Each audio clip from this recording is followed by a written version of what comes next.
he picked the wrong family, and not scared of a conflict, and we're not scared. We're not running. We're coming at him.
Doing well.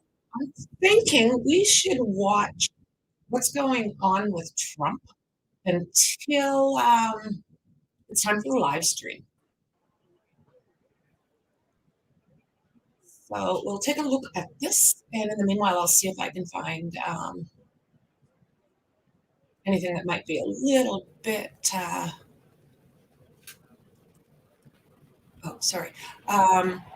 with a little bit better view. Looking.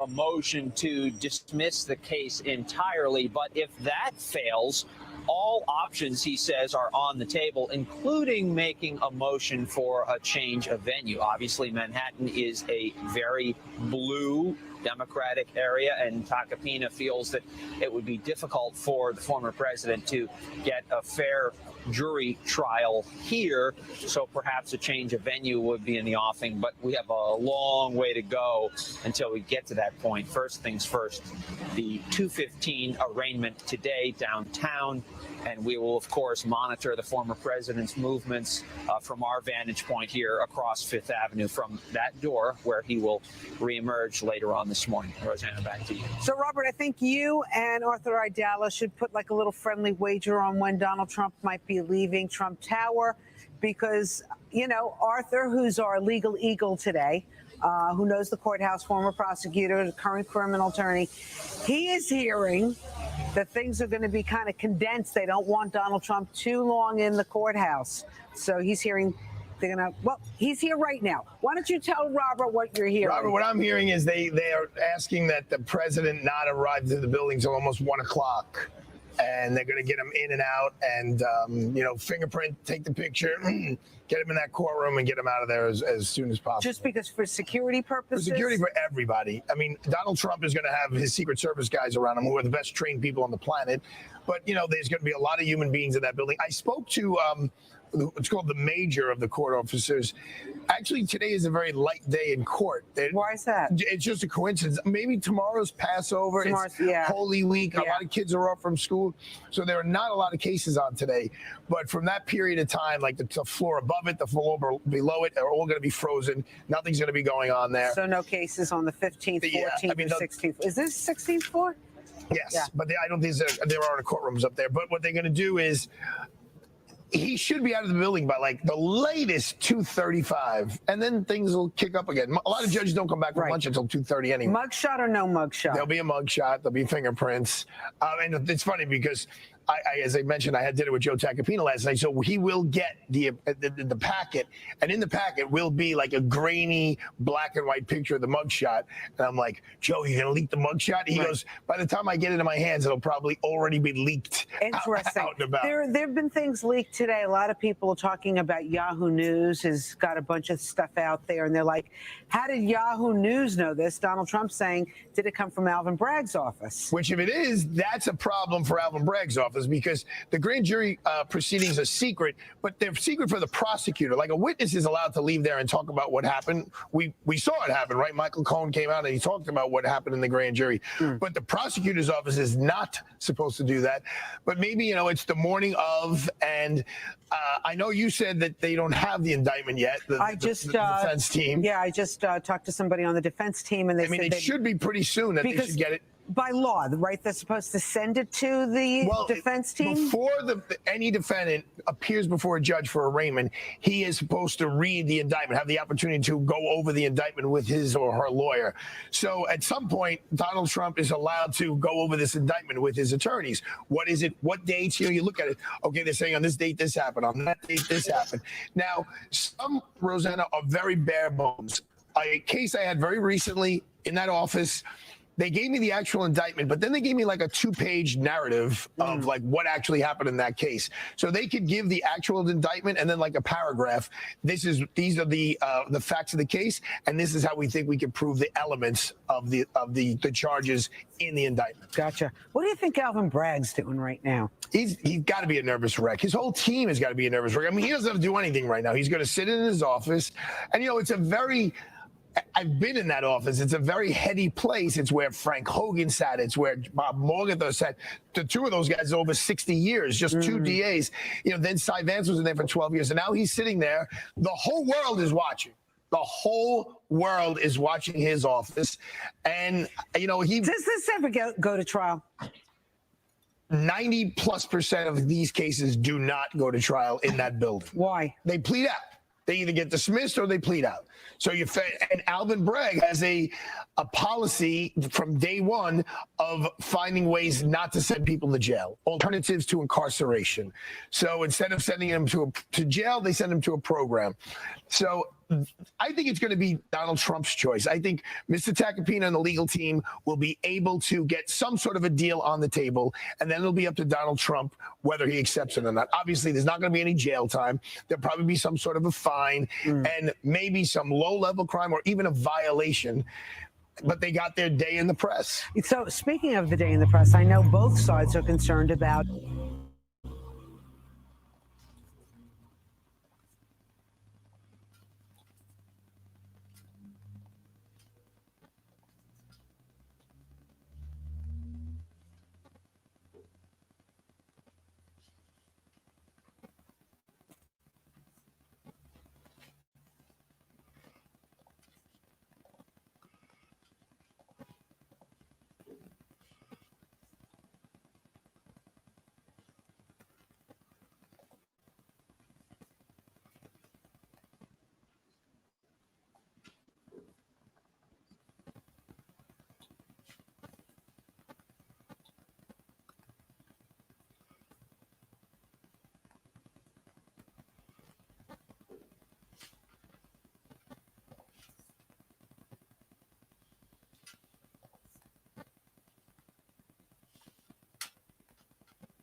coverage on this. Our digital journalist, our newest one, as a matter of fact, Giacomo Luca. He spoke with the attorney who used to work in the district attorney's office there in Manhattan, Michael Bachner. He's got more perspective on this as we continue to look forward to see what happens when the former president makes his way into court later today. Take a listen.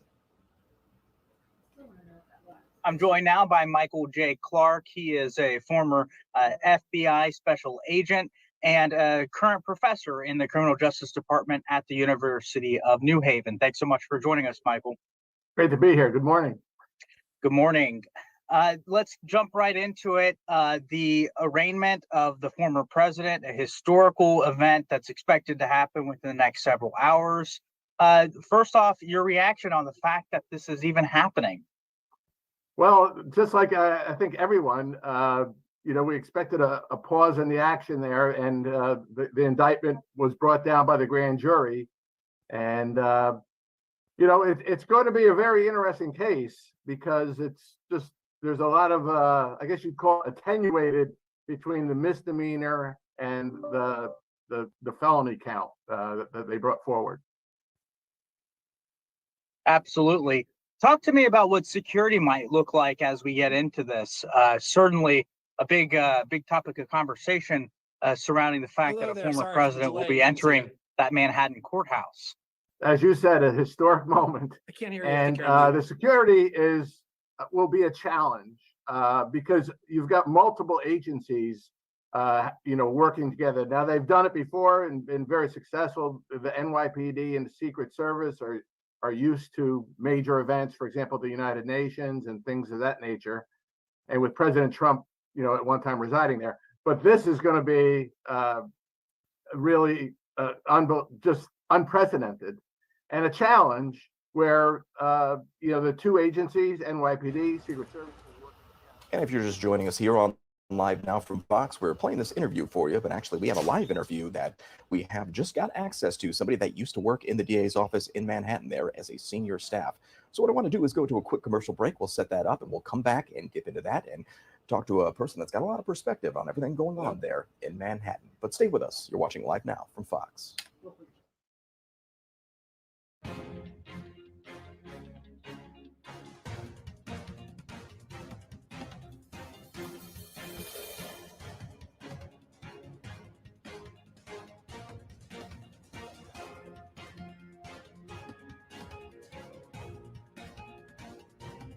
Hello. Now I can. Yep.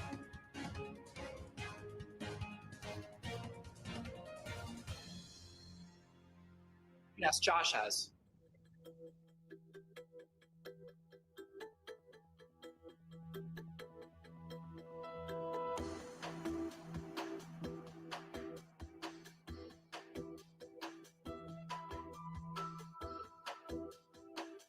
Perfect. Sounds great. Now we can just dive right in.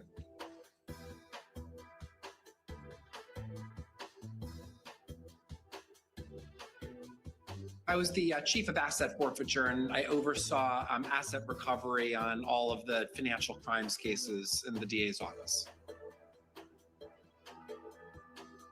Absolutely.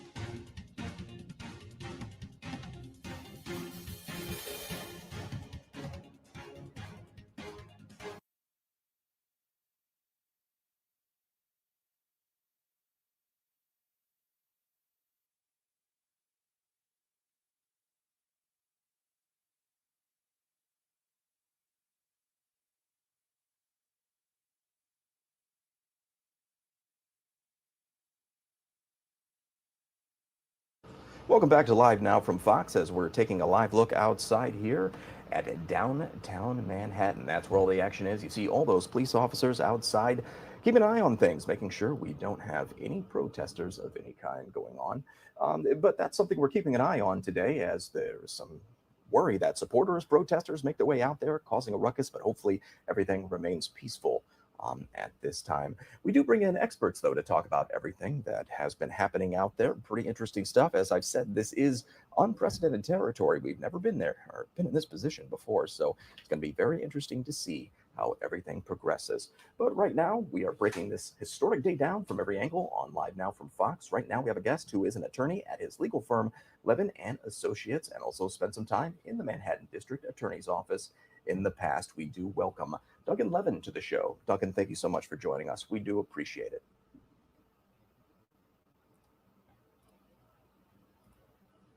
Okay, so talk about what you used to do in the Manhattan District Attorney's Office. What was your role and how long were you there and about when?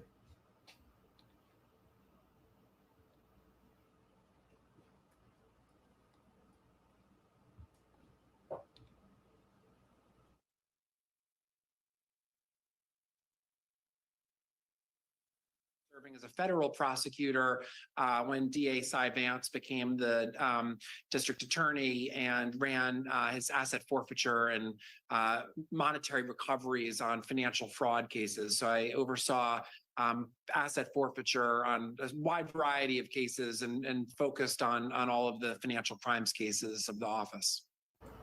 So the former president will be heading into court today for an arraignment in Manhattan, and you're an attorney and spent some time there, like you talked about, working as a senior staffer.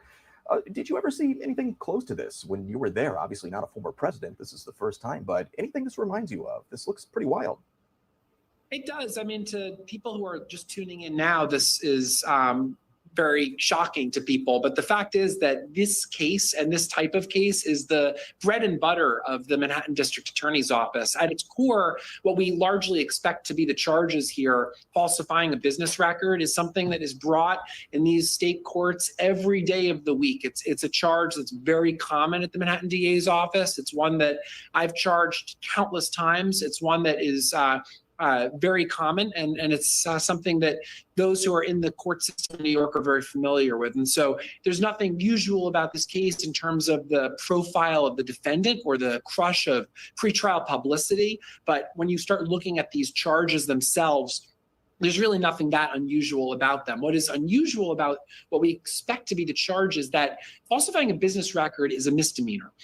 It couldn't get charged because the statute of limitations ran out. And so what we expect to be the case is that it's being, quote unquote, bumped up to the next level to be a felony. And that requires that the falsification of business records be done with the intent to commit or conceal a different crime. We don't know what that is. People are speculating. Maybe it's a federal election fraud. Maybe it's a tax fraud. We don't precisely know, but what it's being used for is to bump up a very bread and butter kind of charge, falsifying business records, to a felony. And just in general, we got a little bit there, but I'm just curious what you make of the cases. We're waiting for these indictment documents to be released to get more information. What do you expect to see on that? Anything that might surprise you? Anything you're thinking about? Yeah, I mean, I think what we don't know about the case so far is in what way it's going to be bumped up to a felony. In what way is the prosecutor going to say, yes, there's a falsification here of the business record, but not only is that, was it falsified? It was falsified for the intent of committing some other crime. We don't know what that is yet, and I think that's what everyone's waiting to see. Otherwise, I think what we're expecting largely to see is more than 30 counts of false entries in the books and records of the organization.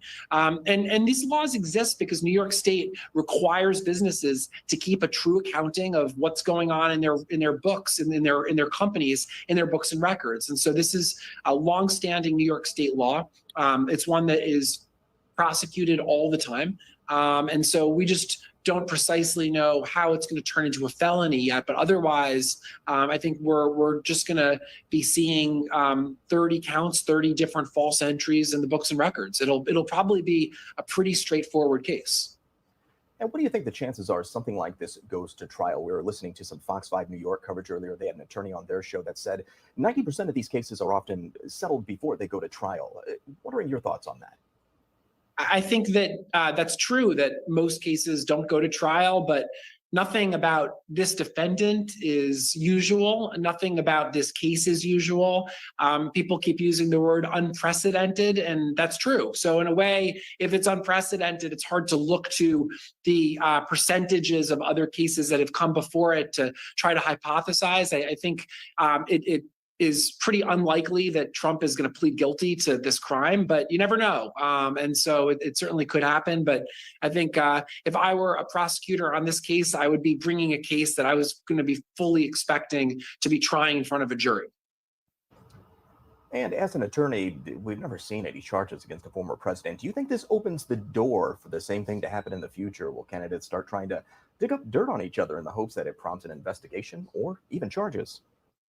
Well, I don't think it's anything new that candidates do opposition research on each other. I think that this might make it easier psychologically for other prosecutors around the country, whether it's the Georgia prosecutors or the special counsel, to bring further charges against him. But I don't think that it's likely to affect future political campaigns more than it already has. I mean, the level of opposition research already is pretty intense. And so I think that what we're likely to see is that this is a case that's going to be confined to this courtroom. And Judge Merchan, who's presiding over the case, is no nonsense judge.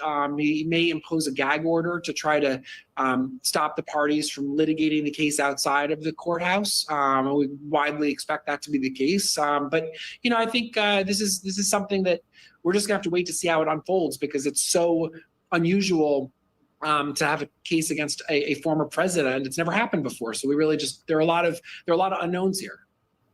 And it is certainly going to be interesting to see where it all goes. And we're all kind of in it together, trying to see what does happen. As you've said, unprecedented, kind of a key word. I've said it more times than I prefer. I've heard it quite a bit, but it's true. This has never happened before. So we're going to be learning quite a bit as this plays out. But I want to ask you, that's all the questions I had for you. Is there anything I missed or anything you want to add before we let you go? Yeah, I think that, he's in his last few hours until 2:15 right now of handling this the way he wants to handle it. Once he gets in the courtroom and is arraigned on these charges, the judge is really in charge. And I think he's going to need to quickly understand that this judge is not messing around, and we don't mess around in New York with this kind of thing. This is something that happens day in and day out to hundreds of thousands of criminal defendants. And while he's obviously in the public eye, there's nothing special about him being treated with any advantage here that any other criminal defendant doesn't get. So I think he's going to quickly find out that he's going to get a fair shake at things in a New York courtroom, but he's going to need to play by the rules of this judge. Absolutely. And does he play by the rules? Does a gag order happen? Does he adhere to that? So many questions still lingering as we wait for the former president to make his way to that arraignment later today. Duncan Levin, attorney at Levin & Associates, also spending some time as a senior staffer there in the Manhattan District Attorney's Office. Duncan, thank you so much for joining us. We do appreciate it. I appreciate it. Thank you so much. Take care. Okay, I want to switch gears now and maybe go to another interview that I started to play earlier. I'm going to play this. This is a former FBI agent, that Giacomo Luca, one of our digital journalists. He actually spoke to this person just a little bit ago, so probably some pretty good information on that, a different angle that we haven't heard from on all this talk about the former president. So I'm going to play that for you real quick. Take a listen. Former FBI special agent and a current professor in the Criminal Justice Department at the University of New Haven. Thanks so much for joining us, Michael. Great to be here. Good morning.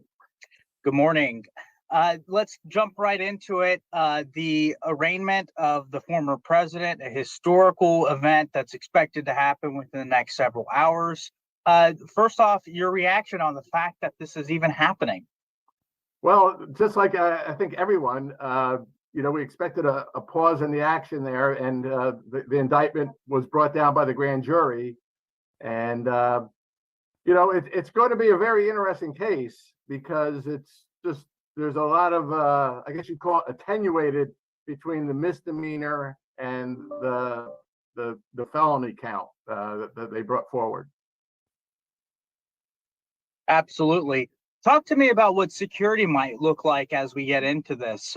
Certainly a big topic of conversation surrounding the fact that a former president will be entering that Manhattan courthouse. As you said, a historic moment. And the security will be a challenge. because you've got multiple agencies, working together. Now, they've done it before and been very successful. The NYPD and the Secret Service are used to major events, for example, the United Nations and things of that nature. And with President Trump, at one time residing there. But this is going to be really just unprecedented and a challenge where, the two agencies, NYPD, Secret Service, will be working together to try to keep, a considerable amount of people at bay.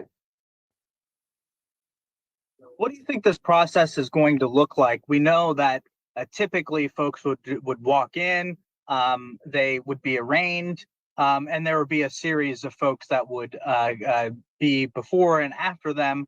In this case, we know the courthouse is being cleared out with the expectation the former president's going to be there within the afternoon. Once he arrives, what do you think things will look like from a procedural standpoint? Right. When he first arrives, I'm very doubtful that either the agencies, NYPD or Secret Service, will allow what they call the perp walk, where the person has to walk in handcuffs and things like that. That will not happen today. However, when he first arrives, probably around 11 o'clock or so, he'll be actually booked. He'll be brought up. He'll be fingerprinted, probably photographed, and then prepped to go in for what's called the arraignment, for the initial appearance before a judge. And President Trump will probably say very little. A normal subject would say very little. So who knows what we'll get here. But usually they'll just ask him, the judge will read him his rights. The judge will tell him what he's charged with to make sure he's got counsel, set bail. And he'll also put in a plea today. And, I'd say 99.9% of the cases, it's not guilty. And I expect that to be as well today. Now, could you break down what these potential charges may be in this case? And talk to me about the level in terms of severity. There's been a bit of criticism, especially from conservatives, on this Manhattan DA seeking a grand jury in this case. Is there potential merit to this? Well, it'll be really interesting. Everyone in the legal community, in the law enforcement community, is very anxious to actually see the indictment. Right now, the indictment has been sealed, and it will be unsealed today at his initial appearance. And so everyone will be scouring this.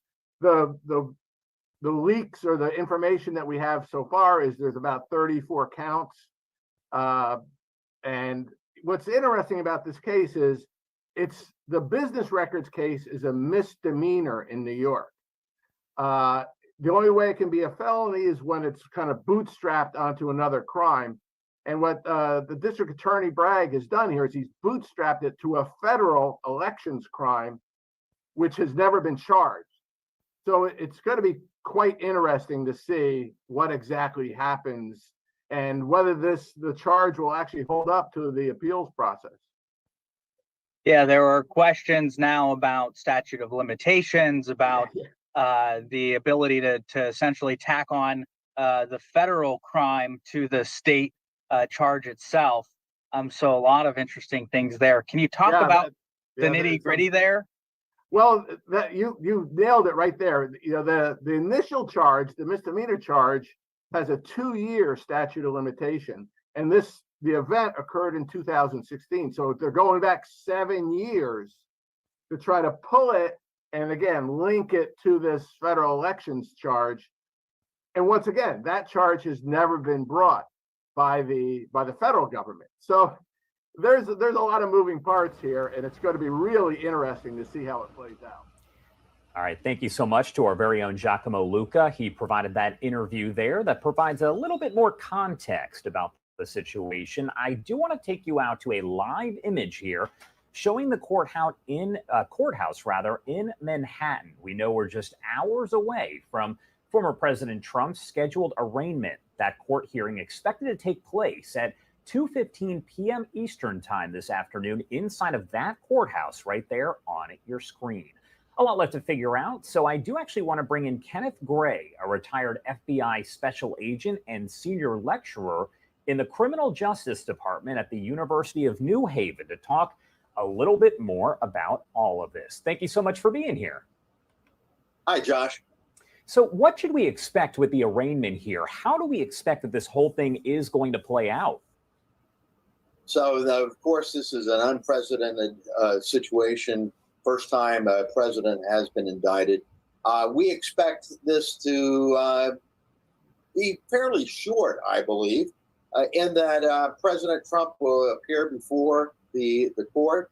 The indictment will be unsealed. The charges will be read. It's a 30. It is supposed to be. It's a sealed indictment, so we don't know the details yet.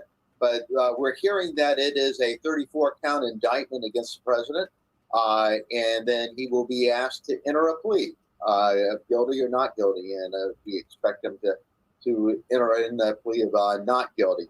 And so I say it's going to be fairly short. This process should not take more than 20, 30 minutes at the most. There will be cameras in the courtroom. This is very unusual in New York, but the judge has agreed, since this is such an unprecedented case, to allow a couple of photographers inside to take still photographs, not video, but still photographs of the proceedings here, so as to document it for historical purposes. So when can we actually learn the exact charges? There's been a lot of sources who are releasing that information, but when exactly do we learn the specific charges against Trump?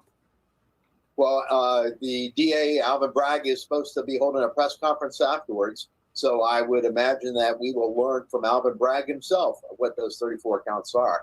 Let me address the 34 counts that if the document in question, an agreement with Stormy Daniels, was, say, 34 pages long, and every page had an initial on it to show that that President Trump had reviewed it and agreed with it. Each one of those initials would be a count. So 34 counts seems like an awful lot, but it may still be just one document in question. Of course. And as I mentioned, there are a lot of questions here. Do we expect that Trump will actually have a mugshot taken and have it released to the public? Because we know that that's kind of been up for debate. Sources saying it won't happen. What are your thoughts? So the President Trump's image is probably the best known in the world at this point.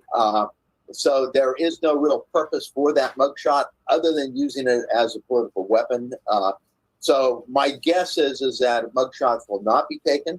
Handcuffs, he's there with the Secret Service contingency protecting him. So handcuffs are not necessary.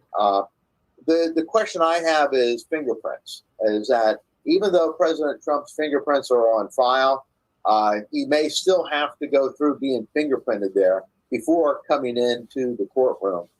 So of the three, that might still occur, but I don't think either mugshots or handcuffs will occur. This can be used as a political instrument either way.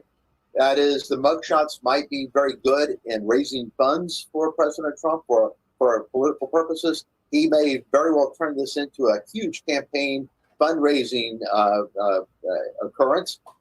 He has already done so. He's raised a lot of funds already. Mugshots like that might actually backfire on the Democrats if that happens. What about a gag order? Because we know that's a question as to whether that is going to happen. And we did learn that former President Trump is expected to possibly make some comments prior to actually appearing for the arraignment. Do you think that is to avoid a possible gag order so he can get his thoughts out there? So that may very well be the case, is that there is a possibility of a gag order that would limit what President Trump can say about the court proceedings. Of course, this is going to be a huge issue as far as a political campaign. And so if there is a gag order imposed, I expect to see that appealed.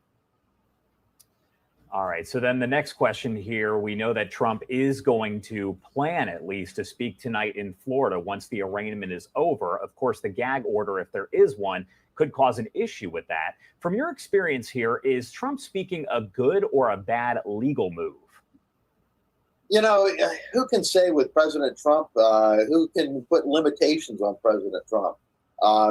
He may decide that he can speak despite a gag order by talking around the issues. He should be very cautious in doing so. And I'm sure that his attorneys will advise him that he should not violate any type of gag order when it's imposed, but instead should appeal the gag order. But again, President Trump always does things his own way. And so even if there is a gag order imposed, he may risk running afoul of the court by still speaking out on this issue. And I would caution against that if I were his attorneys. And if he does that, what are the possible ramifications of speaking when a gag order is in place? Well, he would be in contempt of court, and contempt of court can bring separate charges and separate jail time, possibility of separate jail time. So again, President Trump would be well advised not to violate such a gag order, but instead to appeal such a gag order, making the claim that that he is already a declared presidential candidate for the next election, and that such a gag order may be impacting his ability to run for office. So he has good reason why to appeal this if it is indeed imposed on him. All right. Kenneth Gray, retired FBI special agent. Anything else that you want to add before I let you go? So this is going to be a circus.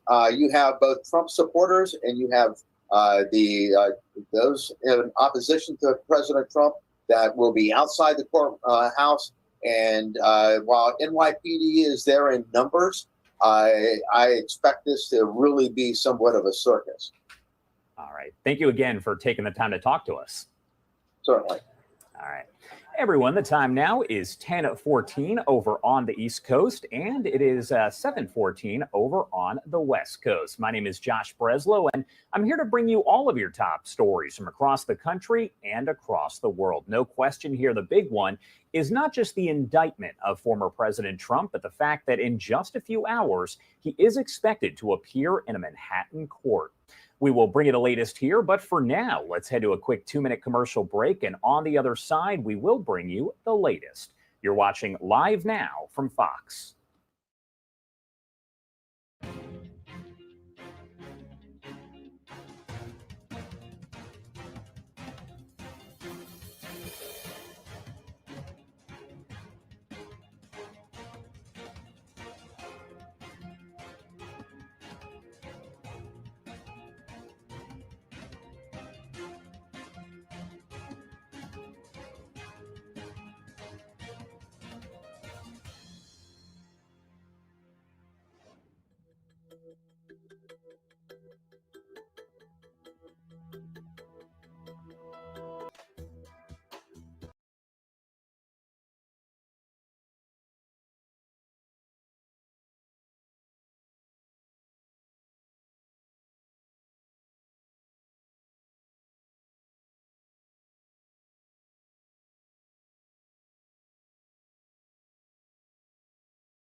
these guys just totally entertain me.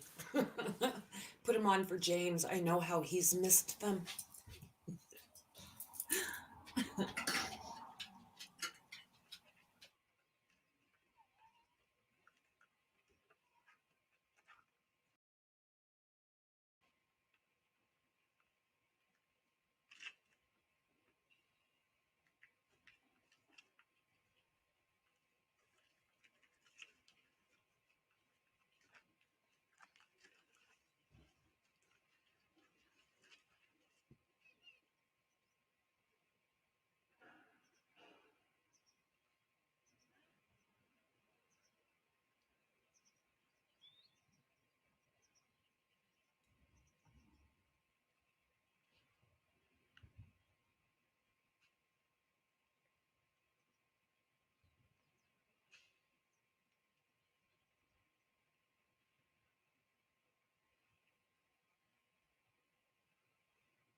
Guys, I'm having a hard time finding the stream. I'll be, just be patient. I'm sure it's out there. Everyone else is finding it.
Okay, whew, I found it, guys. Nothing's happening yet. Jeez. Unreal.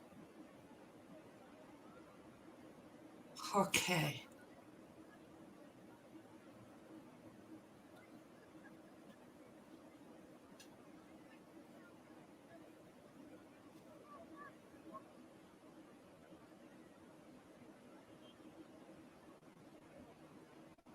As soon as it starts, we'll jump in, but we may as well.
Woohoo!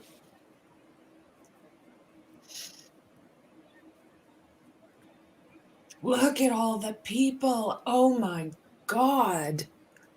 No, thank you. Might be cool to kind of go through, but yeah, that would, oh, yuck. Not my thing. Have you guys been to New York?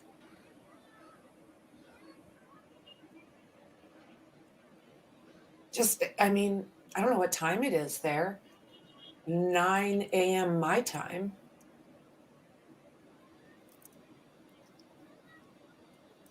So as soon as they're ready, we'll jump over there.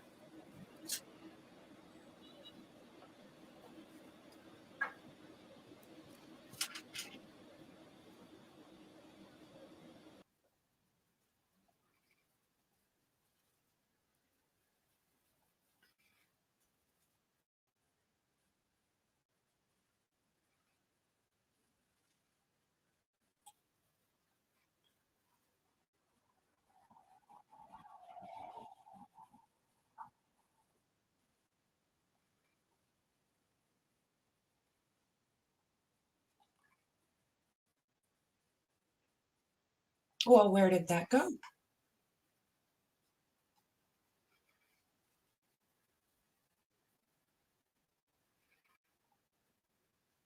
Oh, there we go.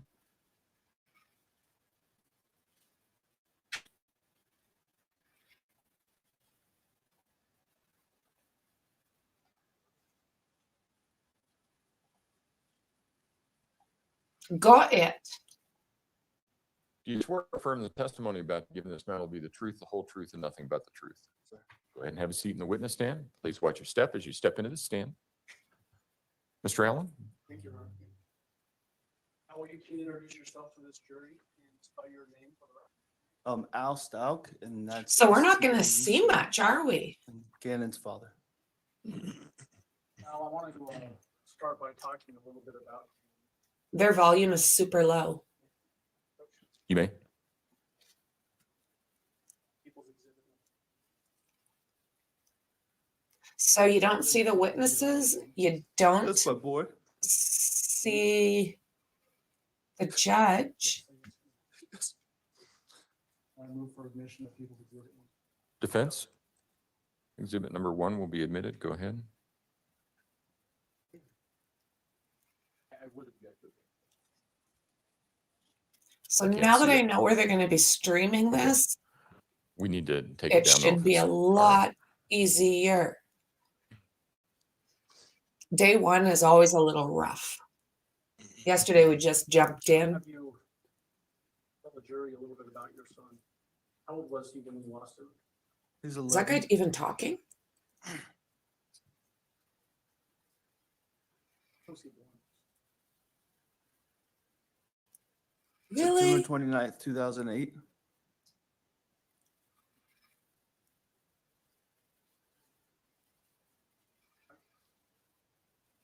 No, he was 4 months early. 1 pound and 6 ounces.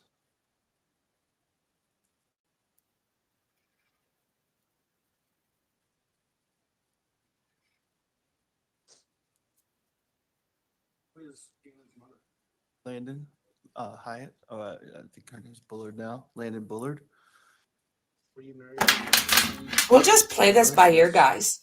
Like, I don't know what I think of this. What do you guys think? Lena.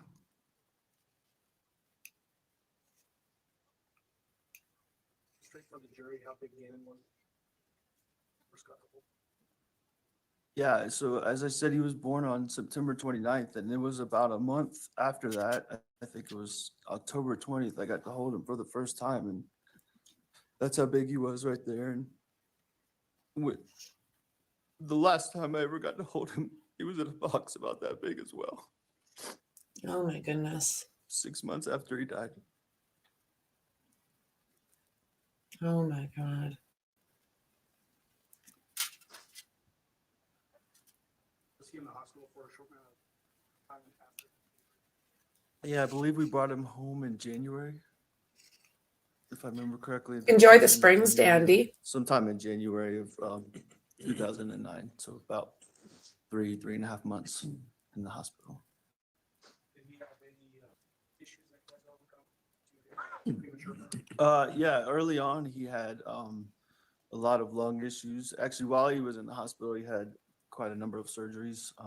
Hernia, he had some, like I said, I think it was lung collapse one time, so he had a chest tube, also was on a feeding tube, and a lot of things that go along with being a preemie. After that, he did take a while to overcome his lung issues. He had pneumonia and RSV, I think at the same time at one point. The only two long-lasting things he had from it, he just had some stomach issues where he had trouble going to the bathroom, and then he did have ADHD.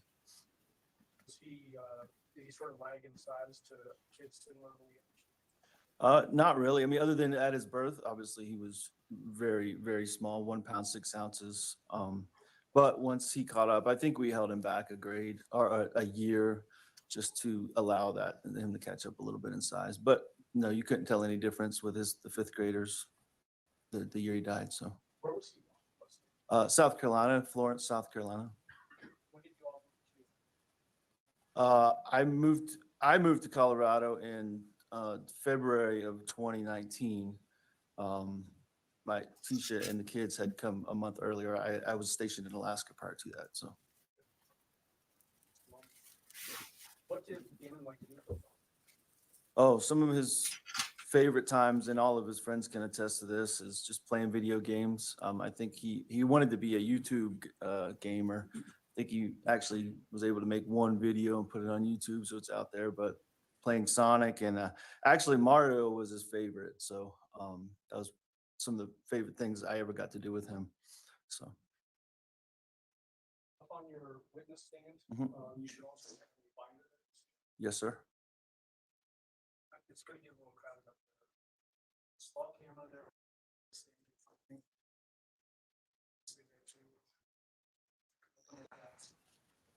You can't hear the prosecutor. Should be the first exhibit.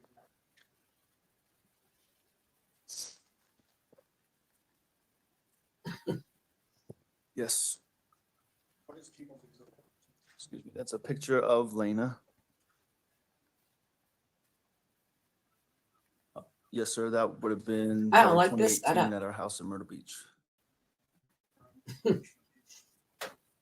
Defense. Exhibit number 2 will be admitted. All right. Oops.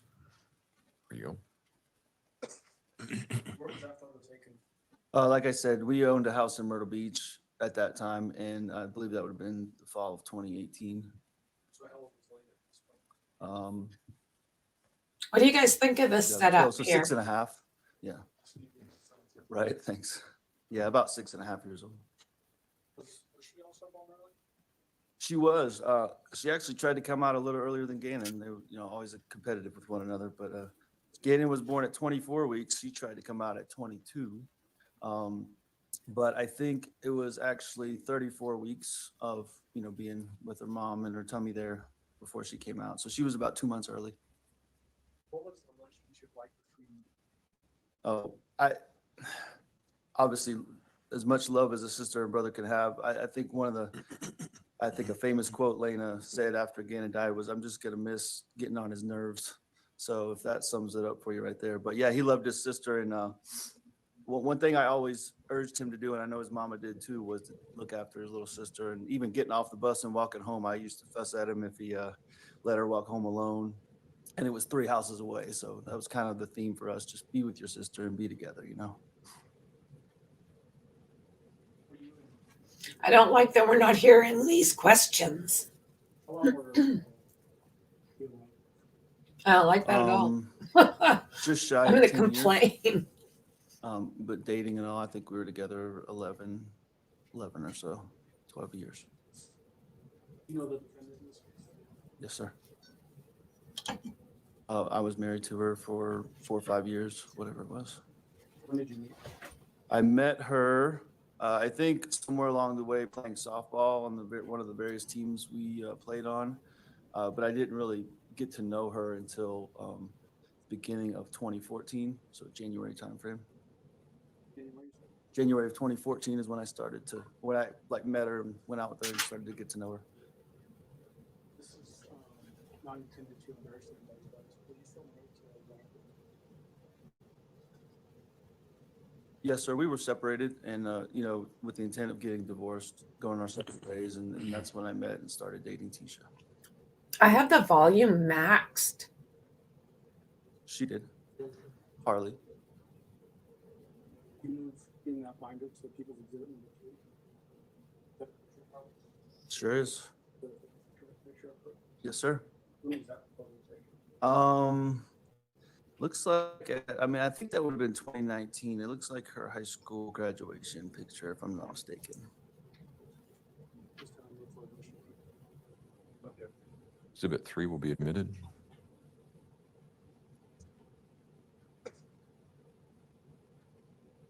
Yes, sir.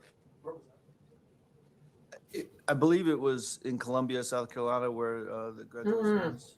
Somewhere in South Carolina. Because she would, go ahead. I'm sorry. I was gonna say she finished her high school at an online school that was based in South Carolina, so she went back for the graduation. When you began your relationship with South Carolina? It was, yes, sir. Myrtle Beach.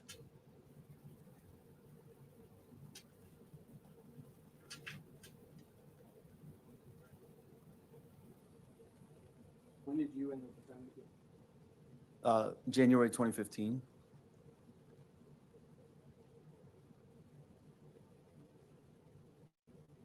Yes, sir. T-shirt right there with the kind of green jacket on, bluish green jacket. Black. The record will so reflect. Go ahead. I'm an officer in the Colorado National Guard in a full-time status.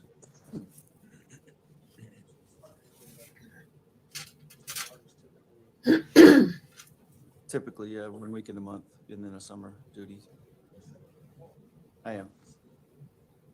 So I am in it's called AGR, and that's what I've been my whole career. Even in starting in South Carolina, I was, it's active guard is what it is.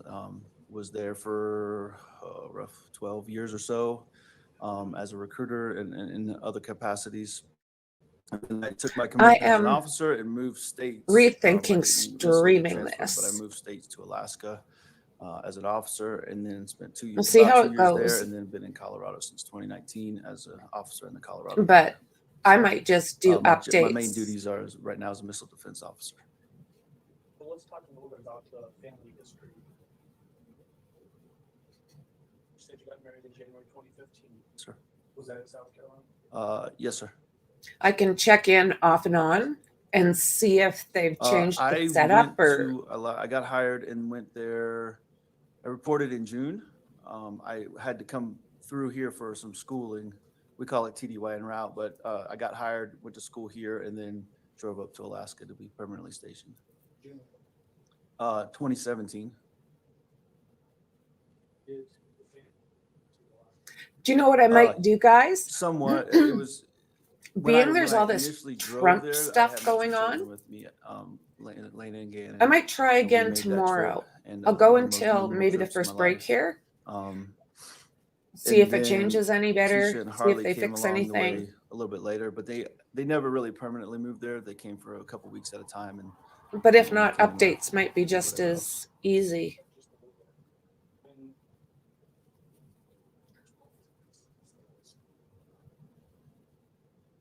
Initially, well, I'll talk about during our separation. They both stayed. The kids stayed in the house, and me and Landon alternated time in the house so the kids could be as stable as possible during that tough time. Initially, the custody status, Landon had the majority time, but we were both in the same local area, so we did the best we could at. What do you think, Dandy? But I think she moved in initially with her mom, and the kids stayed there with her. And that was the initial agreement. When you said she, just so the record is clear, you're talking about Landon, I'm sorry. Yes, Landon specifically had the custody arrangement.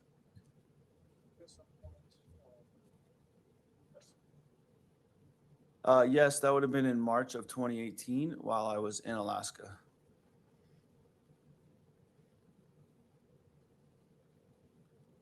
You mentioned just a moment ago, item 2. Yes, sir. So did you have custody of them before you actually got transferred to Alaska? No, because that was 2017 when I took that trip initially. And then they were still with their mom, Landon, with the majority time, custody time. What they did was they spent the summer with me in Alaska, and then I flew them back home or back to their mother for the start of the next school year. When did you move to Colorado? I moved. Me individually, I think I got boots on ground February 15th of 2019, I believe is the date I got here. And like I said, Tisha and the kids were here beginning of January, getting a house set and everything.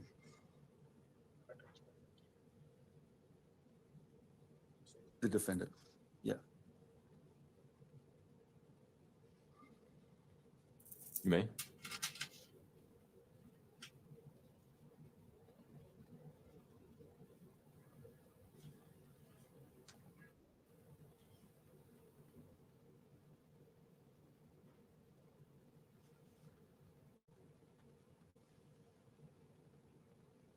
Show you what's been marked as people's exhibit number 4. Do you recognize those? Yes, that looks like a map of Lorson Ranch neighborhood. Does it have a specific address notated on that map? It does. What's that address? That would have been our house at 6627 Mandan Drive. To the Colorado Springs address? It is. Okay, the volume's a little better. It is. All right, move for admission of Hughes exhibit number 4. Mr. Tellini, exhibit number 4 will be admitted. Go ahead.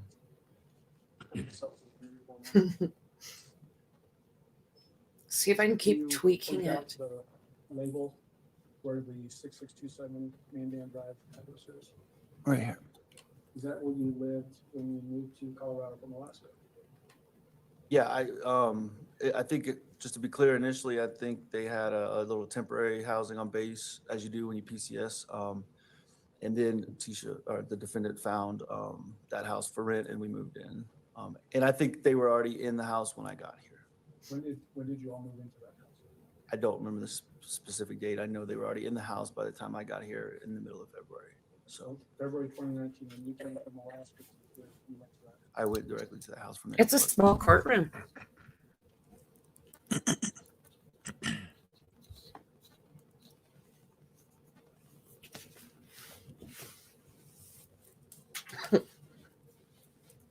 already, but is that address in Nassau County, Colorado? Yes, sir. How long did you all live in that house?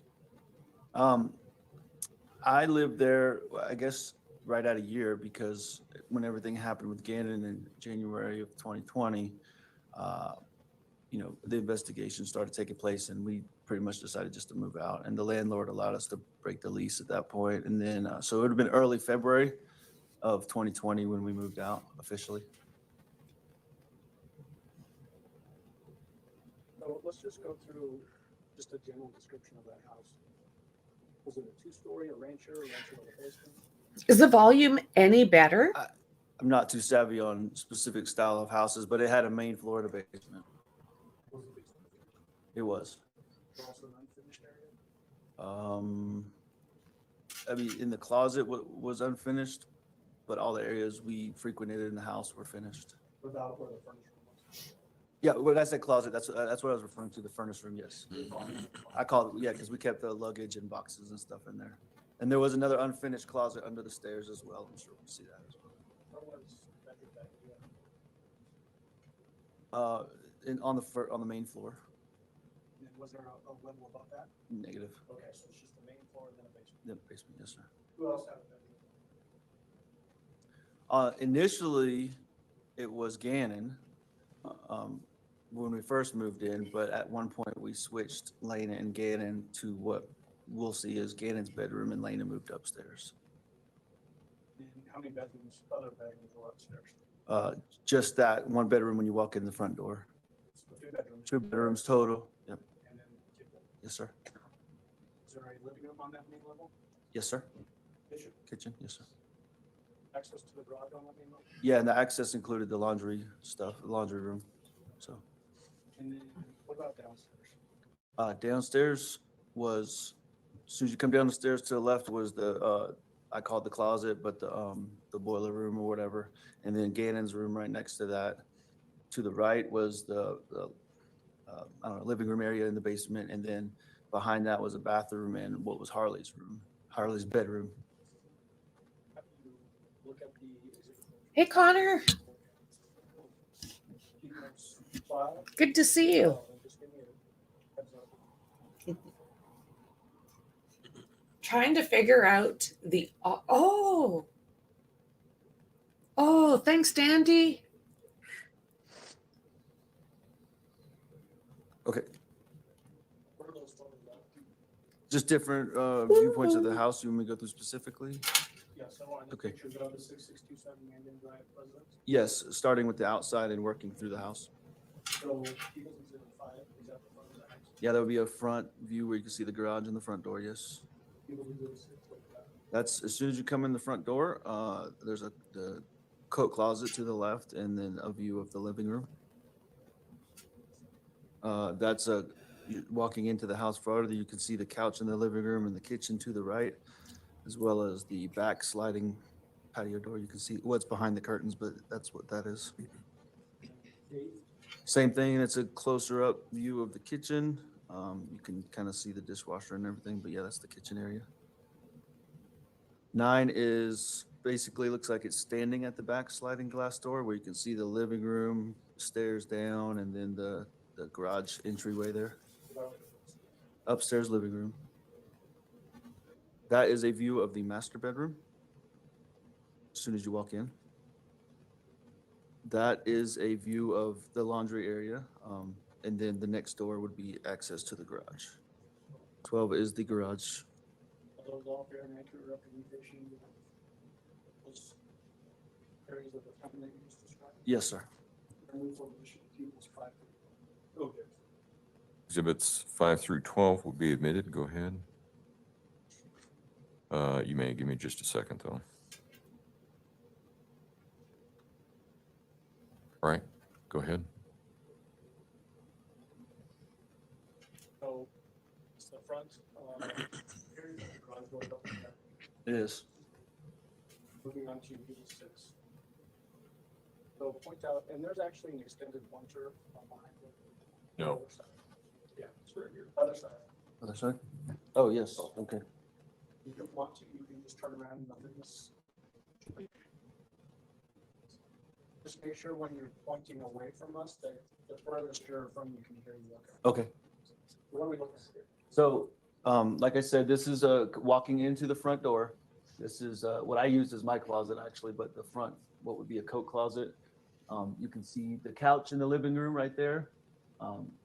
As we walk forward, we'll see to the right is the kitchen, and this is a wall that covers the stairwell going down. But that's the living room area right in here on the main floor. So the front door, would that be basically to our back in this photo? Yes, as you walk in the front door is right behind us. Yes, sir. Okay. People's exhibit number 7. Tell the jury what they're looking at there. This is where I referenced the couch in the living room, kitchen area, and the back sliding patio doors behind the curtains there. There's a dog in the photo there as well. Yeah, that's Chance. And then it looks like there might be a person on the couch. Yeah, and that would be Harley right there. Okay, people's exhibit number 8. Same thing. Here's the kitchen. I said just a second ago, dishwasher and the back sliding doors once again. People's exhibit number 9. Yeah, so right behind us right now would be those back patio sliding doors. And here's the stairwell going down. This is the wall I referenced in the first picture. TV, living room area. And this is the entryway into the laundry room. And this would be the master bedroom behind this wall. So sort of around that corner there. Yeah, you have to go around the corner and into the master bedroom. Okay. And then people's exhibit number 10. What are we looking at there? So yeah, going around that corner, we've come into the master bedroom now. Master bedroom door is behind us. And this would be a window into the backyard and master bed right here. And then sort of over to the left, what's to the left in that photo? So if you go sort of, if we don't have a picture of it yet, right. But where would that go? So if I'm standing looking at this back door and I turn my body to the left, there'll be the bathroom, the master bathroom. And then through that master bathroom would have been the defendant's closet. Okay. And then people's exhibit number 11. Once again, looking from that living room view, this is the garage entryway we discussed and the laundry facilities right here. And then into that, through that door would be into the garage. Okay. People's 12. And that is the garage. Whose car is parked there in that garage? That was the car that belonged to Harley. What kind of car is that? It's a Volkswagen Jetta. I think it was a 2018 Volkswagen Jetta. Looks like maybe somebody's a woodworker. Somebody. Who's that? I try. I don't know if I could claim to be an actual woodworker, but I give it my best shot. So that woodworking material there, various pieces of wood and table and all that kind of thing, that's your stuff. Yeah, pretty much this whole side of the garage was dedicated with parking bikes. But other than that, it was, just to my supplies and my woodworking stuff. What kind of stuff would you build with wood? Well, this you see right here, actually I'm about 90% done, is a table for mom. And I surprised her with it the other day. One of my favorite things to make is like cutting boards and like epoxy boards and stuff like that. But it's kind of what I do. So you mentioned making a table for, I think you said mom. Do you mean your mom? Yeah, my mom sitting right over there. Yeah. Okay. So you would make some furniture? Yeah, so And then also cutting boards. cutting boards and stuff like that. Yeah. I want to have you take a look in that binder again. Okay. Should be the next exhibit, number 34. You see it there? I have 13 is next. So flip all the way to Flip to 34. Okay. Yeah.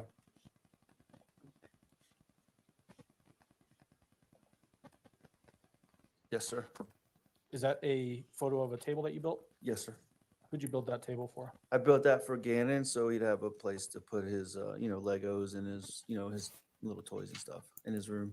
Is it a fair and accurate representation of that table that you built? Yes, sir. You want to move for permission and permission to publish People's 34? Mr. Tellini? No objection. Exhibit 34 will be admitted. Go ahead.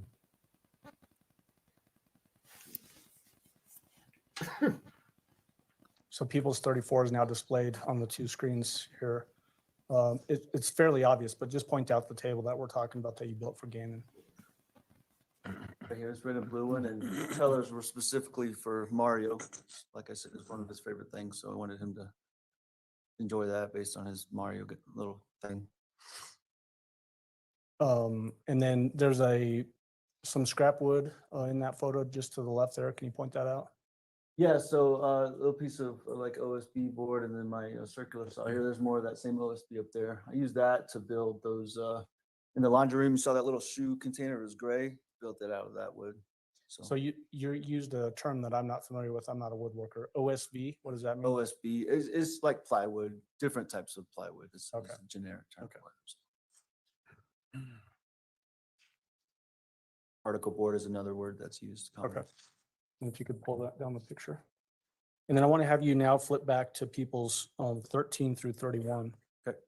And then just flip through all of those and tell me when you're done. 13 through. 31. Thank you.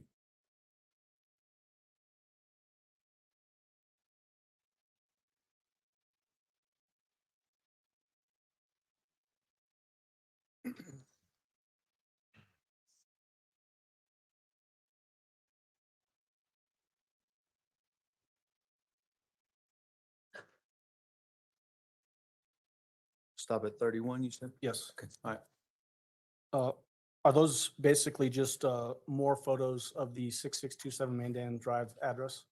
Majority of them, yes, sir. Are they all fair and accurate representations of that house? Yes, sir. I move for permission of 13 through 31 and permission to publish. Mr. Tellini?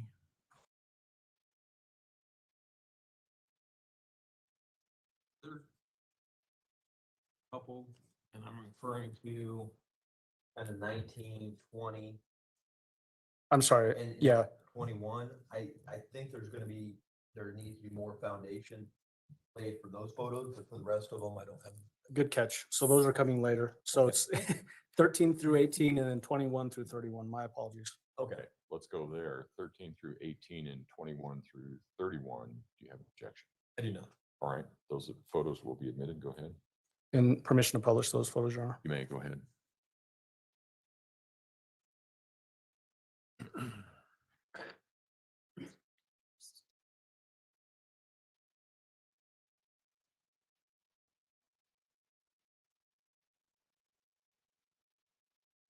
All right, so we've got 13 displayed on the screen there.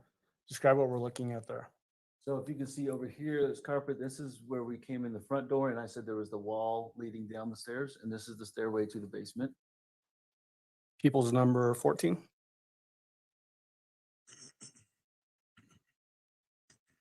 So yeah, I forgot to mention the stairs kind of do a wraparound. So we came down the stairs, and now we're looking down into the basement, and we had a little computer area here.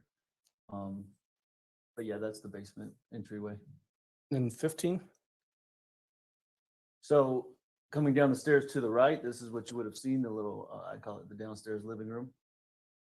So TV, sofa, that kind of My thing. bike, and then the dog's kennel was over here. And then, mementos, you can see college degrees and pictures of the family and stuff. Was it typical that you all would spend time as a family in this room? Yeah, I mean, I watched a lot of movies with the kids down there, but we did upstairs as well. So Would the kids spend time on their own down there? oh yeah, a lot. Because again, you can see his Nintendo Switch right here. As that was his pride and joy. And we also had a PlayStation, and they would watch movies and So all the gaming and stuff typically took place downstairs. Just to the right of that photo, was there a hallway that went back to that back bedroom? Yeah, It's you hard can- to see. You can kind of see a little crease right here. That's the corner, and it goes into Harley's room and then her bathroom area. And there's another closet right there. Okay. And then People's Exhibit 16. Yeah, so this would have been the couch we just saw in the other picture, and then this is just the back corner. I guess it would have been the northwest corner of the basement. I don't know, but yeah. And then you sort of started to point at it there, but there's a blackish square there in the center of that carpet. Yes, sir. Just backing up a little bit. In January of 2020, specifically January 25th and 26th, which would have been a Saturday and Sunday, were you at home on that weekend?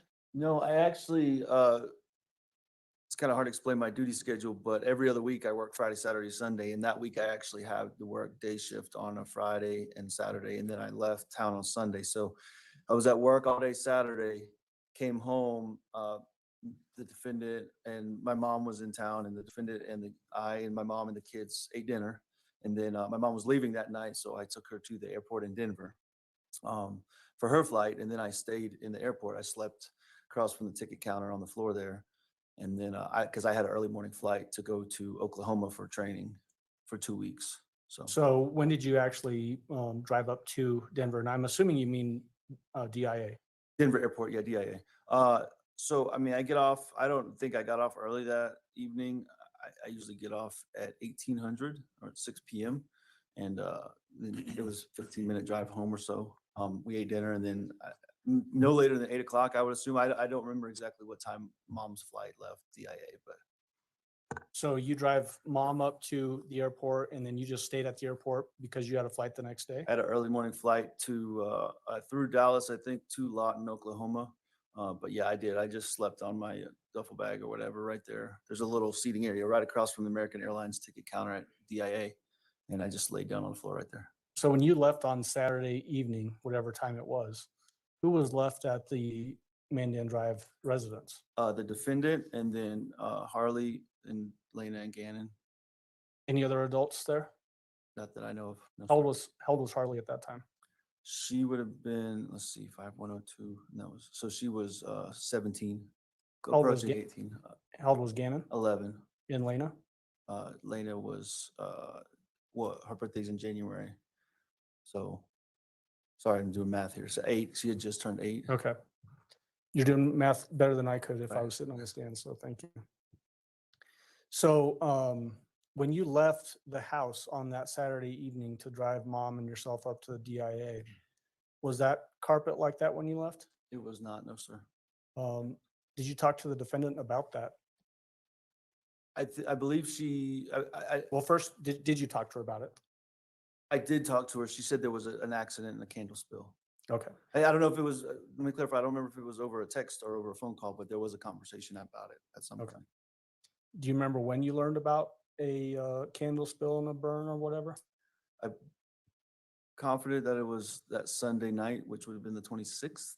Okay. Either that or the next morning in those text messages. And is that what we're looking at there, is sort of a cutout area of that carpet as a result of whatever burn happened? Yeah, what I was told was, yeah, there was a spill here, but you can also see that she claimed the defendant claimed there's supposedly some candles spilled on the couch as well. You can see those little spots there. That's what she claimed that was. Did she ever say who cut that square out like that? When I got home, I think there was something over it. So I don't know if the defendant ever told me that she had cut anything out. I cannot remember specifically on that. Okay. Let's move on to People's Exhibit 17. What are we looking at here? So basically, you're kind of standing by the TV almost now. And then you're looking back to where we came down the stairs. And this would have been that entryway into Harley's area. Once again, the dog kennel, we referenced that in the computer area. And this is when I called it a closet. I forget how you referenced it, but the boiler room or whatever. I called it a storage room, but storage room, okay. Unfinished area where furnace and that kind of thing? Yes, sir. Okay. And then where's Gannon's room in relation to that? So you'd have this behind this wall. There's a small little hallway. As soon as you get here, you take a right, and it leads into his bedroom. Okay. People's Exhibit 18. Is that just a closer up view of into that storage room? Yeah. Now we're walking towards the storage room here, and then you can see this little, gap here. That's how you get into Gannon's room. People's 21. So, Judge, we'll have to turn the screen off for just a moment. Okay, we're ready. Hold on.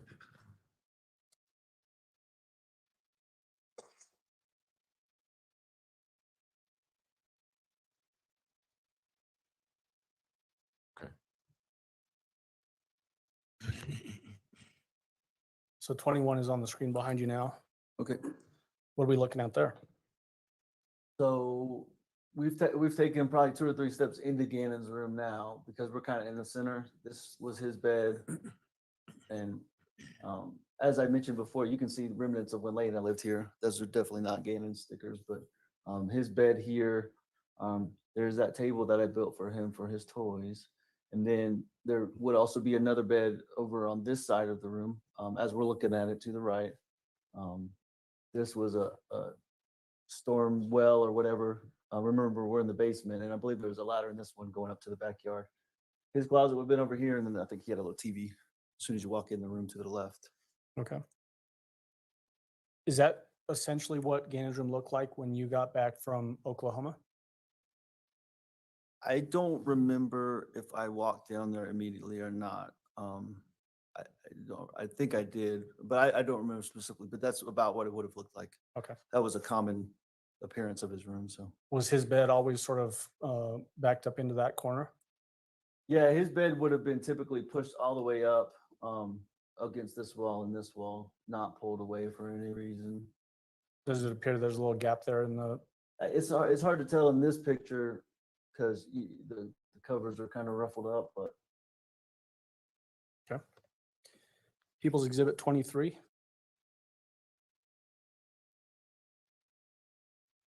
we need to pull it down? Can you just not do it?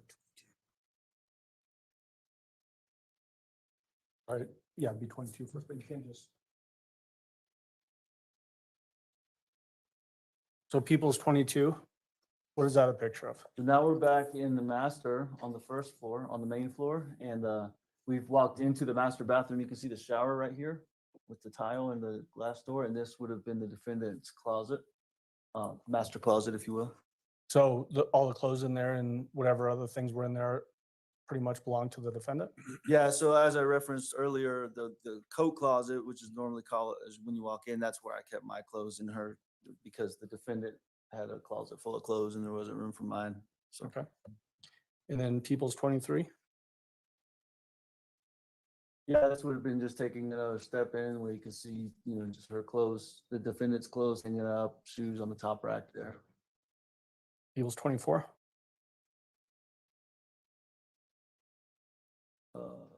What are we looking at? That looks like that would have been the defendant's closet, I believe, because those were her book bags. And yeah, you can see some of the same clothes we saw in the previous picture hanging up here. So yeah, that's the defendant's closet as well. And her shoes there? Yeah, her shoes, another rack of shoes. And then People's 25? That would have been, as soon as you walk in the closet to the right, the same closet. So I want to ask you some questions before we jump on to the next couple of photos. When did you learn about Gannon having something happen to him? You mentioned hearing something from the defendant about the burn downstairs. Was there a point in time when you learned that he was missing?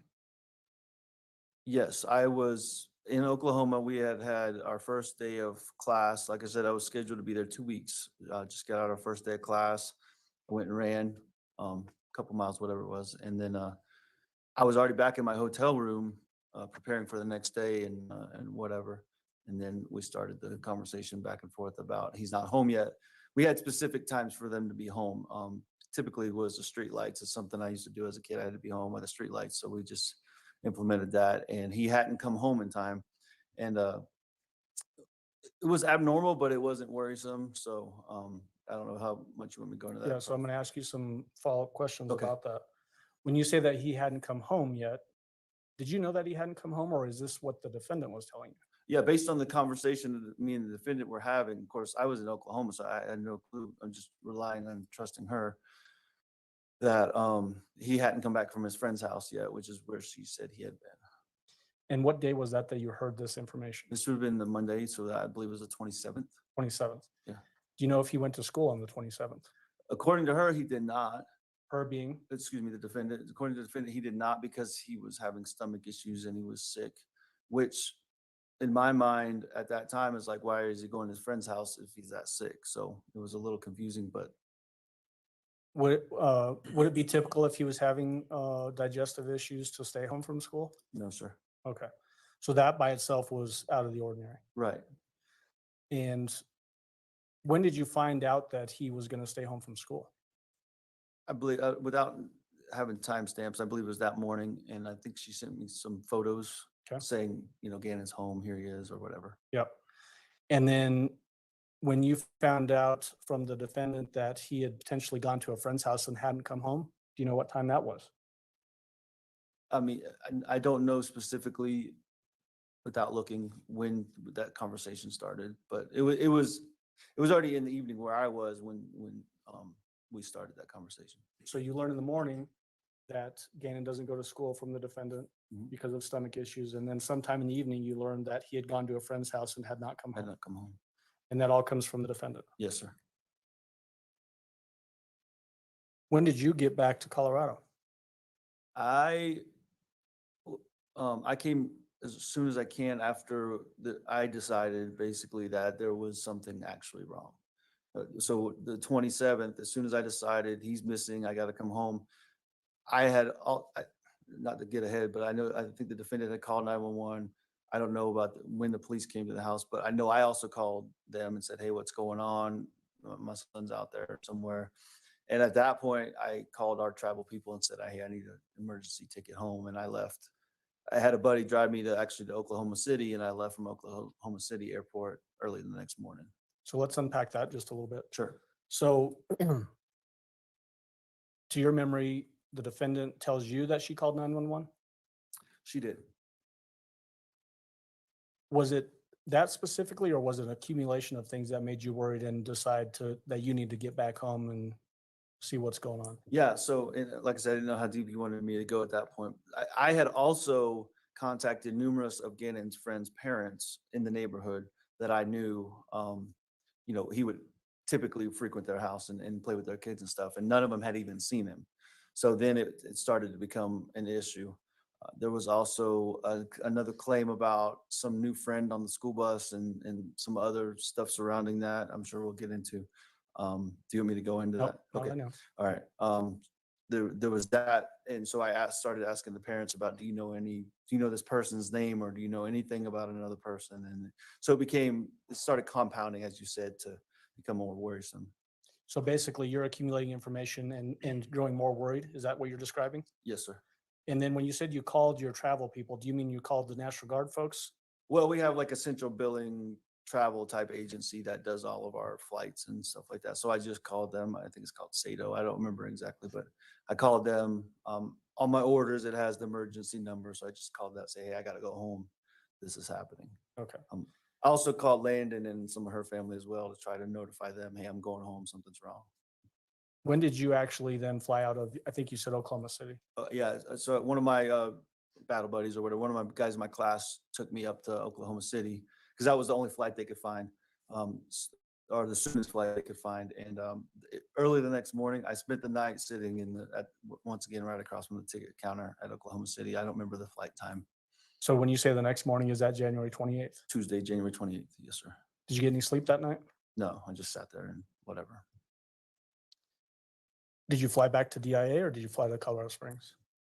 I think I don't remember exactly. I knew I left Oklahoma City, but I'm pretty sure I got back to, I know I got back to Colorado Springs. All the different legs I don't remember, to be honest, but I know I came into Colorado Springs. So do you remember being picked up from Colorado Springs Airport? Yes, sir. Who picked you up? The defendant. So let's talk about that just a little bit. Does she have her own vehicle at that time? I don't know what she drove to the airport based on my. Listen to the question. Does she have her own vehicle? We went and got a rental. Well, she went upstairs and got a rental car. Did she have her own vehicle that you all owned that she would typically drive? Bad questions on my part. Does she have a vehicle that she would typically drive Oh, does she have one? at that time? Yes, she did. It was a Volkswagen T1, Okay. What color was it? black. Okay. What did she actually pick you up in at the airport? Like I said already, she went upstairs. I was down at the luggage carrier. She went upstairs to get a rental vehicle. Okay. Did that seem odd to you? Absolutely. At some point, were you in contact with Landon with this news of Gannon being missing? Absolutely. And once I decided there was an issue and a legitimate issue, I think I called her first, couldn't get a hold of her. And then I started calling her daddy and other family members to try to get a hold of her. But I did talk to her Monday on the 27th that evening while still in at Fort Sill. And then I'm sure, I don't remember exactly along the way, but she said, I'll be there. And she started getting her travel arrangements set to get there. So. Did she actually then come out to Colorado? She did. Where did she stay when she came to Colorado? Initially, I don't remember how many nights. I think she stayed at my house for a night or two. I don't remember specifics. Majority of the time, she got a hotel in town. It wasn't long that we all stayed in the house because we had to leave. So When she got to town, and I think you said, did she come straight to your house? I saw her for the first time at the sheriff's office, El Paso County Sheriff's Office downtown. Okay. Well, was she staying somewhere in Colorado? Did she go to your house? So she, from my recollection, she landed, came straight to the sheriff's office. I don't know if she did anything in between, but I saw her at the sheriff's office. We left there, I think, in my truck and went home to my residence, 6627 Macon Drive. Did the fact that Landon was going to be staying in your house at 6627 cause tension between you and the defendant? From her perspective, I can't speak for her perspective. I didn't see their need for tension because there's a little boy missing and we got to fight together at that point. Okay. So, but was there tension between the two of you over that decision to allow Landon to be at the house?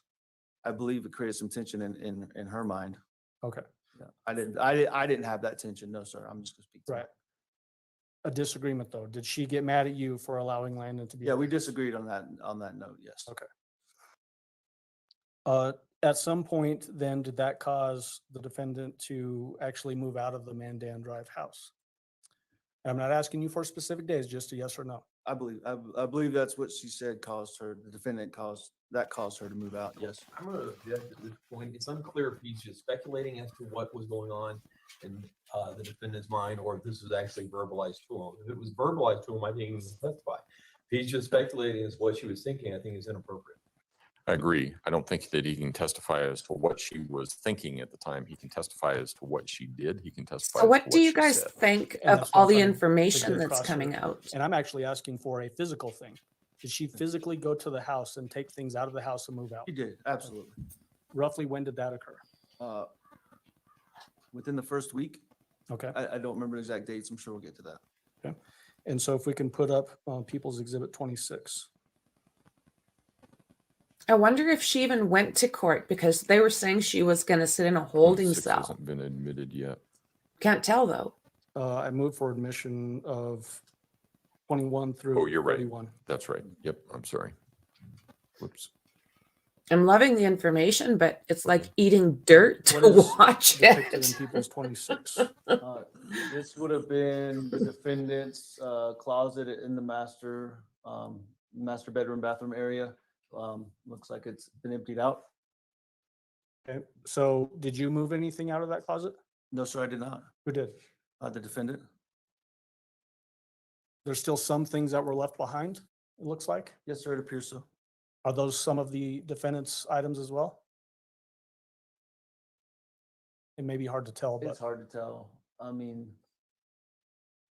that you want me to be specific here? I mean, some of that stuff is my items, but so I'm asking more about the things hanging. It looks like there's a belt or something and then some sort of a jacket maybe. This belt looks like it would have been mine. Actually, I remember it because I had that little crease in it. And I cannot tell what jacket that is to be specific about it. Okay. And then People's Exhibit 27. Is this another view of that same closet? Yes, so that would have been my sweater. I don't know what shirt that is. And those are linens from our bedroom. Linens from your bedroom? Yeah, up here in the top corner from our bed. Okay. And then, so looks like you said the defendant came in there and moved all those things out. Yes, sir. You didn't help her at all? No, sir, there were other people helping her. Okay.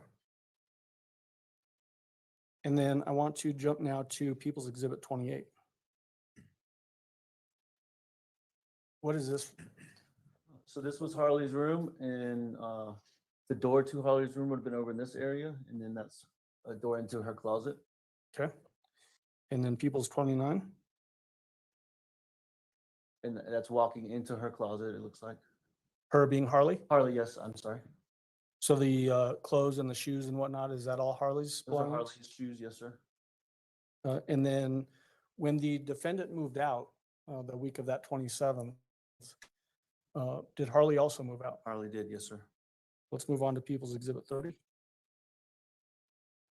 Is that Harley's clothes hanging in that closet? Yes, sir. And People's 31. Is that the way the closet looked after Harley and Letecia moved out later the week of the 27th? Yes, sir. You can take that down now, Judge. Thank you. I want to go through and have you describe for us how you all would communicate. Did each person basically in the family, and when I say each person, I mean you, the defendant, Harley, have cell phones All three of us did, yes, sir. with separate phone numbers? Separate phone numbers, yes, sir. And then was there a fourth phone number that was assigned to Gannon and Lena? Yes, sir, it was like the kid's phone, yes, sir. What was your phone number back then? My phone number, 843-478-6714. Who was the provider for that phone number? I was. I'm sorry, the cell phone provider. Oh, AT&T. Okay. And then what about Gannon's or the kid's phone? 843, I remember it was 6724 because it was just one digit off of my end. I don't remember the middle three. Okay. So 843 area code. Mhm. You have to say yes or no. Yes, sorry. Okay. And then the last four, 6724. 6724. Okay. Who was the cell phone provider for that phone? AT&T. And then let's talk about Harley. Do you remember her phone number at that time? I don't remember off the top of my head. Okay. Do you know who the cell phone provider It was? was AT&T. AT&T. Also 843 area code for sure. What is 843 area code? That's coastal South Carolina at the time. And then what about the defendant? Did she also have a cell phone? She did. Who was the cell phone provider for that phone? AT&T. Do you know her phone number? Yeah, yes, sir. 843-655-7460. During the course of the investigation, did law enforcement ask you for access to the phone associated with the kids or Gannon's phone? Yes, sir.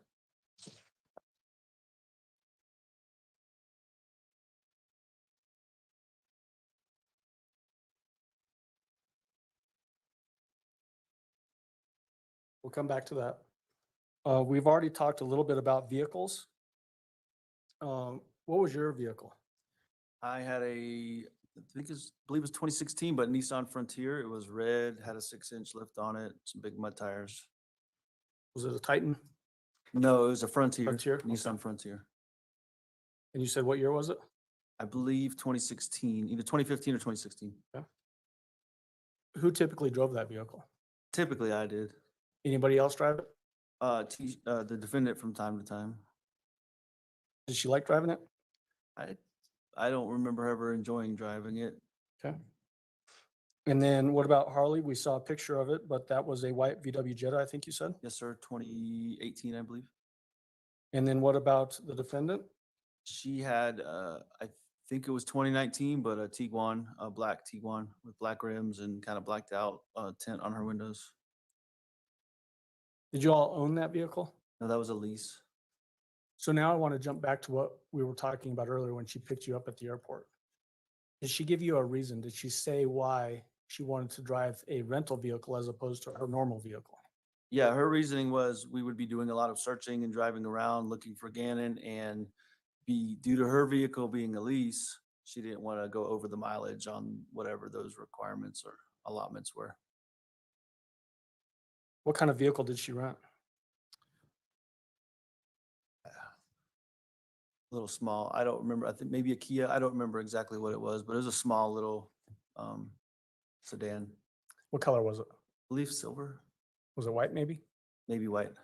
You don't have a good memory of that? I don't, because we just parked it in the driveway and drove my truck around. So, which made totally no sense. So let's talk about that. Did you actually own the pickup at that time? I did. Not a lease issue? No, I was paying the note off, but I mean, I owned it. It was my name. Why was it strange to you, the way you said this earlier, that there was a rented vehicle as opposed to her normal Tiguan vehicle that she was picking you up in? Once again, and I know I've made this statement already about something else, but in these moments when it's an emergency, things like miles on your car don't matter.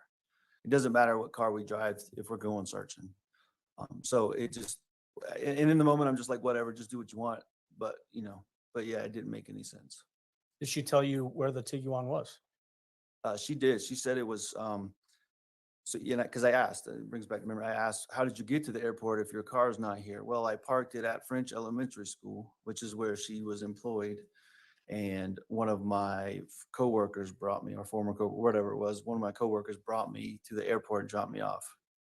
So just so we're clear, you asked her about that and she told you that one of her coworkers drove her to the airport and dropped her off. Absolutely.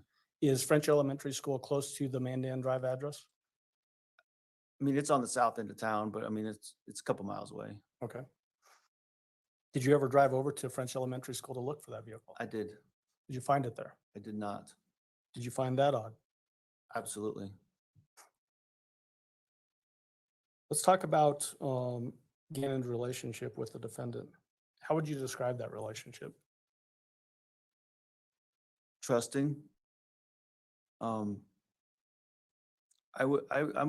comfortable saying I think he had love in his heart for her. I don't think he was afraid of her, any fear for her. One of the things about Gannon that is special, and I think it's special about a lot of young boys, he absolutely loved his mom. And he had some of that same love for Tisha too.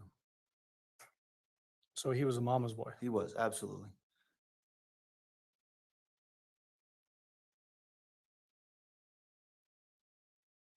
How was, I guess, who would discipline the kids? And when I say the kids, I'm talking about the little ones. So Lena and Gannon. Both of us, both myself and the defendant.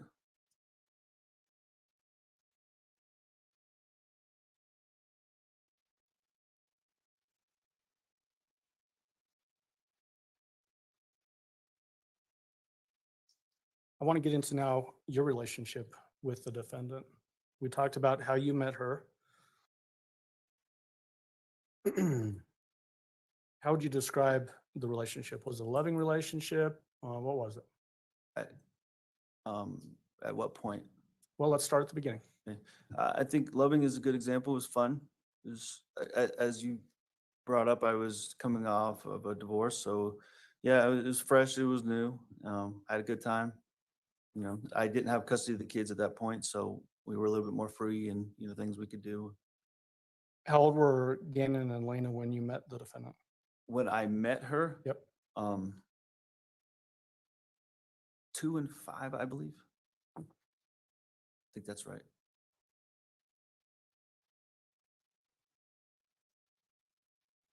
When did you first move in together? So my officer school took me through August. I had to go to a 2-week phase in Alabama.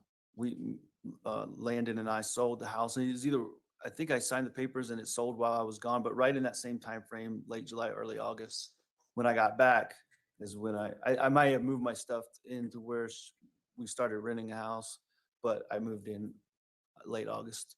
Of what something year? like that. 2014.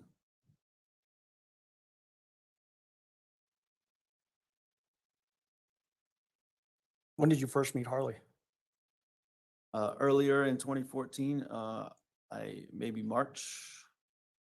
I remember. Well, let me back up. I had exposure to her at the softball games and stuff, but I never really, had a conversation with her. But when I first met her, I actually remember helping her doing her homework the first time I met her. She was doing some vocabulary. I don't know why that stands out, but yeah, I was at Tisha's apartment in spring of 2014.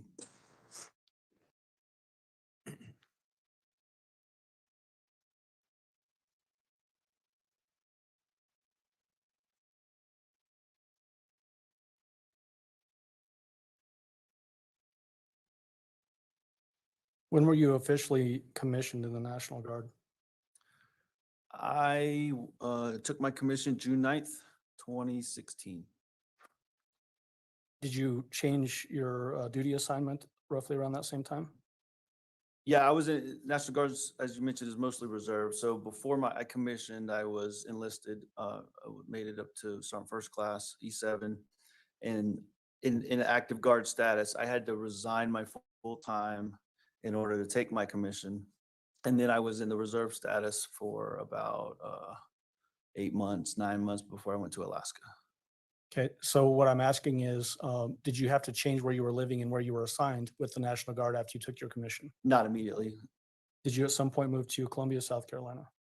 I didn't move there. I had, as soon as I commissioned, like I said, it's kind of hard to explain. National Guard's a little different. I resigned my full-time status, but you can get on temporary orders. And so I was on temporary orders in Columbia for a couple months. But I was close enough where I could commute, half the time or whatever. Okay. But I just stayed at the Armory in Columbia, South Carolina. So that's when you say you stayed there, that's where you were working. I worked there, and then I got a cot and stayed in an extra room down the hall or whatever it was. And then the house that you mentioned earlier in Myrtle Beach, South Carolina, did you and the defendant buy that house? Right around that same time, yes, sir. Do you remember going to Oklahoma roughly around that same time as well?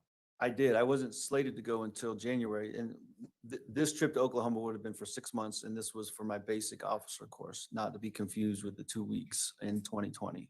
Right. So I went there.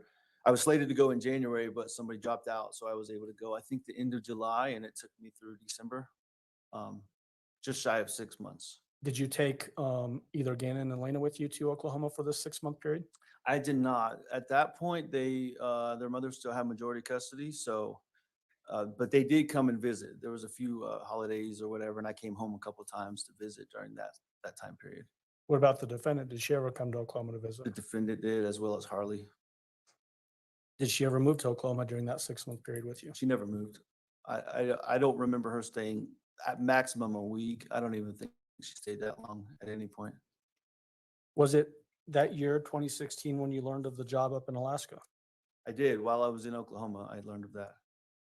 Was that something that interested you? Absolutely. Did you apply to that position? Absolutely. When you finished that training in Oklahoma in 2016, where did you go after finishing that training? I came home, I say home, but came to the house that the defendant and I owned in Myrtle Beach. Okay.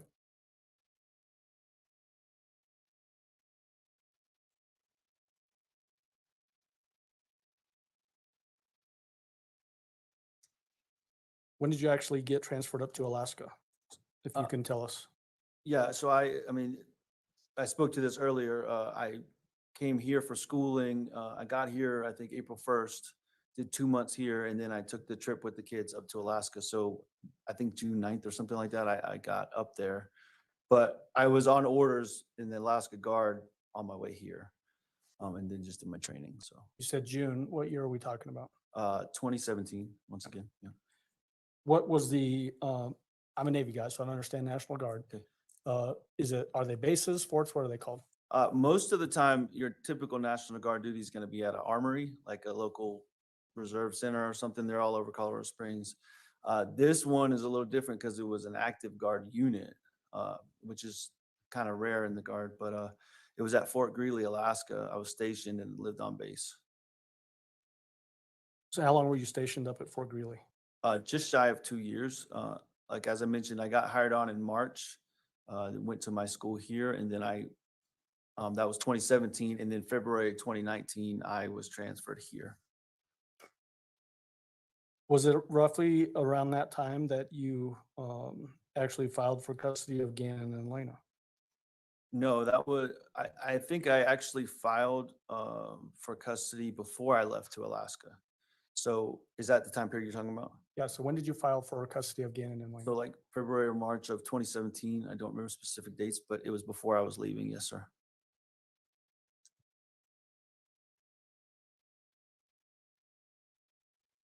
Do you remember a specific incident occurring prior to you leaving for training where you and the defendant got into an argument? Yes, in sir. 2017. In 20.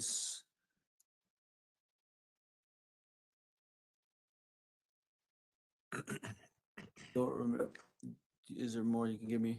Well, I can't ask you leading questions, so Okay. I got to ask an open-ended question. Yeah, I mean, yes, I think we did get into an argument, a verbal argument about me taking the job in Alaska. That was a point of tension for sure. Did she tell you whether she was supportive of you taking that job in Alaska or not? I don't remember specifically if she said supportive, but all indications were no. Was that the sort of the source of the fight? I would say yes. That was the source of many verbal disagreements and arguments in that time period. Were you all living together at that particular time? Yes, when this fight occurred? Yes, sir, in the house in Myrtle Beach. Okay. Did the defendant take specific action regarding your belongings in the house? Yeah, yes, sir. The day I was supposed to leave to come to Colorado for training, which would have been late March. I don't remember the specific date. Yeah, she threw all my stuff in the front yard and whatever, just said, I'm done with you kind of thing. Said that, so you said, she said, I'm done with you kind of thing? And I'm not quoting directly, but that's the theme of it. I'm done. Take your stuff and go and whatever. Obviously the relationship didn't end then, is that right? No, I think it was actually about a week or 8 or 9 days before we talked again. Not a lot of communication in those. I didn't talk to her the whole trip here, and then it was a couple of days after I got here, I think. So yeah, it was tough times. You mentioned earlier that the defendant actually did come up to Alaska. Yes, sir. When did that occur? Various times. I don't know. I don't remember specifically when she first showed up. I had already been there for a while, but she did come and then stayed for a week or 2 or 3 weeks here, a month there. I mean, she never moved there. I never felt like she moved there, I should say. Well, and I'm probably just asking a bad question, but was there a period of time where it seemed as if there was a move where she actually brought Harley with her to Alaska? Yes, there was a period of time, and this would have been that first summer, because what she told me was that she was looking for a job at the school and that she had enrolled Harley at the school in Delta Junction is the town, but that she was enrolled there. And then, that's where we're at. Delta Junction, Alaska. Yeah, which is where Fort Greely, the base, is located, is Delta Junction. So did the defendant and Harley actually come to Alaska during that time frame? They did. There have been sometime June or July. I don't remember how long they stayed, like I said, but. Did the defendant ever tell you, did you say something, Judge? No. Okay, sorry. Did the defendant ever tell you whether she enjoyed being in Alaska? She actually told me the opposite quite a bit, that she hated it there, that we should give it back to Russia. So. Give Alaska back to Yeah, Russia? just give it to them because it's so bad up there.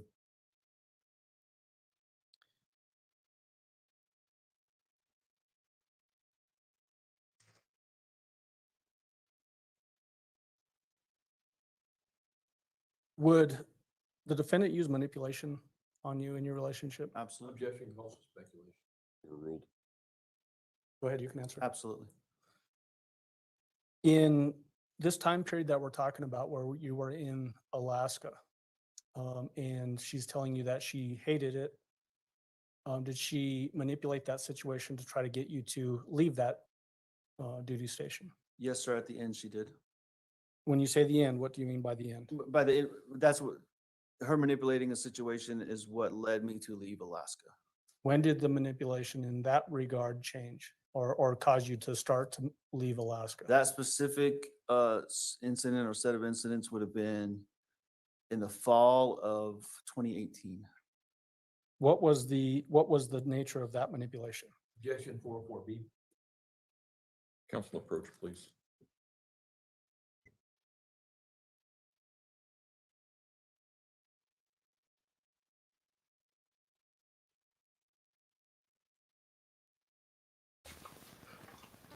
I think so, Shauna. That's kind of what I'm gathering. Look where the camera's in a really, really weird spot. So obviously the judge is on like right there. And then this has got to be close to the witness box. But he's talking over there. And then the jury, I guess.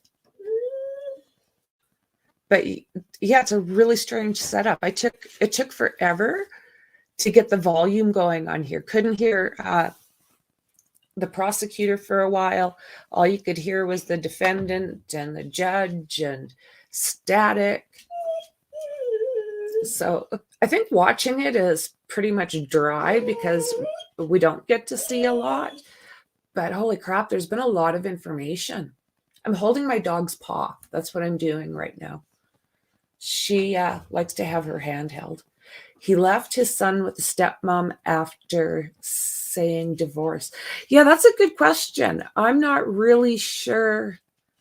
I'm not really sure what he's saying here.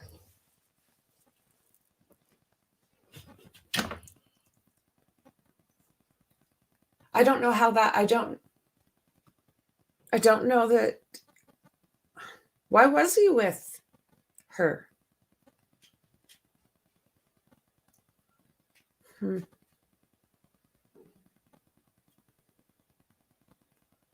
So what do you think, Shauna, about the way they've got this set up? What's your opinion? And I had a hell of a time finding this. Like, usually I can find a place to safely stream and good to go, but everything's on Trump. Like, everything is on Trump. I should have figured that, but honestly, being Canadian, I don't watch that stuff. So all of a sudden it was like, whoa. Yeah, he's plastered everywhere. So as far as this thing going on with him, I don't know if this is good for Trump or bad for Trump. I imagine it's going to be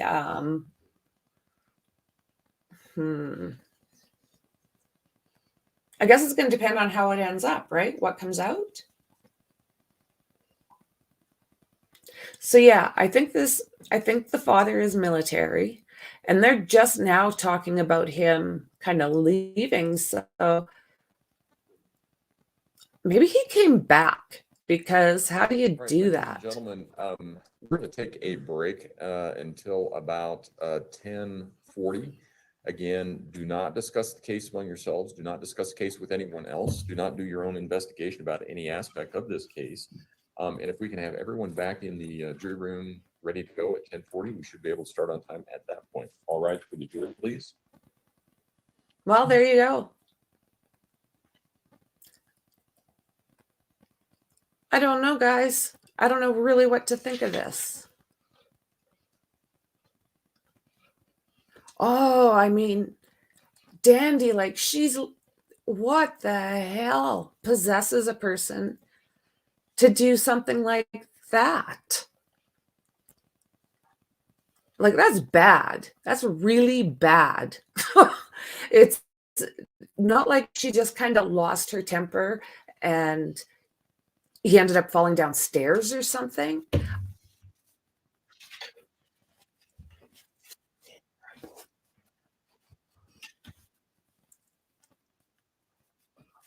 Uh-oh.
Mental condition evidence that they have put in play by claiming NGRI. I tend to agree with the prosecution here. I've read the I have read all of the psychological examinations, the competency and the sanity examinations. I'm also familiar with the facts that are involved in this case. I don't think it's necessarily propensity, but I also think that it would be appropriate to ask any of the experts that are coming whether or not conduct by the defendant in I think this was fall of 2018, would be an example of manipulation by the defendant. And if this testimony is not permitted at this point in time, or this evidence is not admitted at this point in time, there wouldn't be a basis by which to ask the expert that question when they take the stand. So I understand that you disagree, but I think that I do think that's appropriate. I think it is more of intrinsic rather than extrinsic evidence.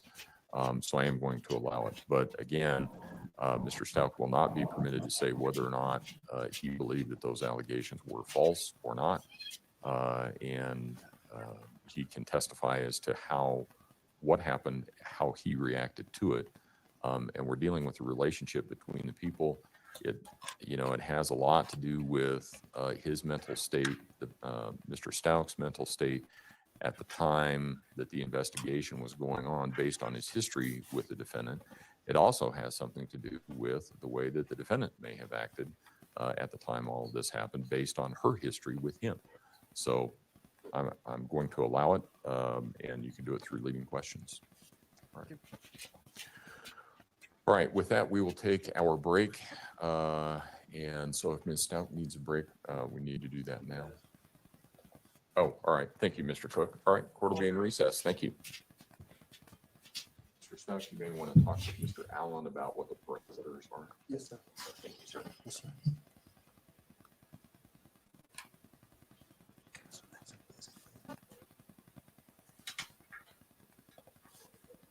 Okay. Can you use the restroom? Let's see. Let's see. Well, the volume got better.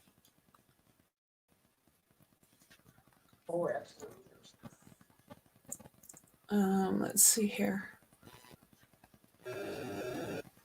going to try and get this stuff organized a little bit.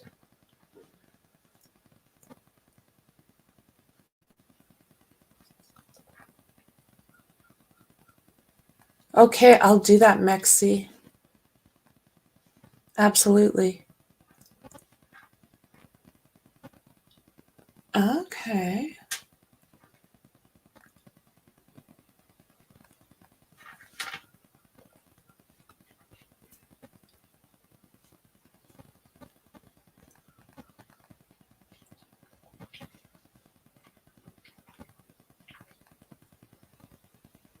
I'm sorry, guys. I am trying.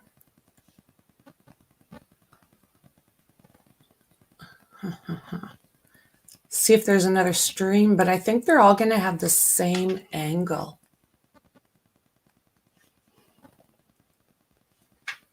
Is my thoughts.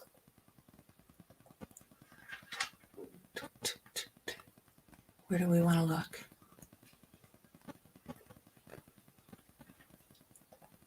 Oh, this is kind of interesting. Multi cameras for the raccoons. It's live, but I don't know. They're nowhere. This is like their house. This is, oh, what's this little guy doing?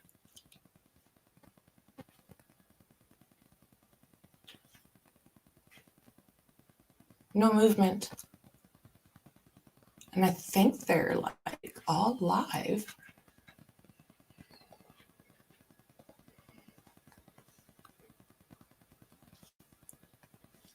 Yeah. Okay.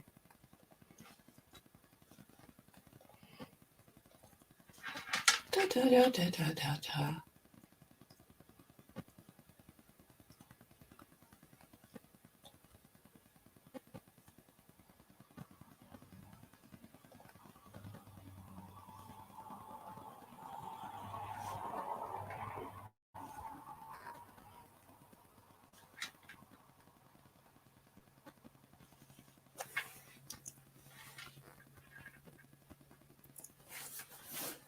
Yeah, I don't think they care either about the cameras, Shauna. I think you're right. Yeah, divorce beforehand. Is it a way to get him back? He took custody of baby for him to take care of. Why was it stepmom solely? Like, I take custody away from original mama to give to stepmom. I agree. Yeah, I don't understand what the hell that is all about. I mean, no way would I leave my kid. You know what I mean? Like, oh, here you go. Bye. So I'm wondering if maybe they didn't get back together or something. I don't know what's going to come out here. I honestly don't. Like I said, woohoo.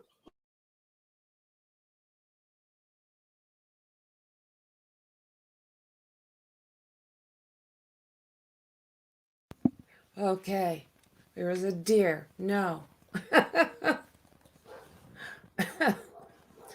So yeah, I'm going to be interested to see what happens as far as that goes too, because it doesn't make a lot of sense to me that she would have Gannon and the father would be somewhere else. And honestly, I don't know this part of what was going on. So I'm learning a lot of this stuff right now.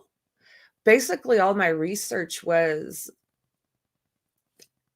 as he was getting found, as they were looking for him. That's what I have kind of educated myself on. So this stuff is all kind of new to me as well. I've been working on this and the Lori Vallow case and the Brian Kohberger case. And yeah, for a while there, I was like, even in my headers, I was putting like the wrong names. I would put the first name of one person and the last name of another. Oh my God. I think I'll see how it goes. Obviously, I'm going to go past the break here and see how it goes. see what we learn. I'll get out my notepad. I was about to bail this morning. It was like, oh my word. Oh my word.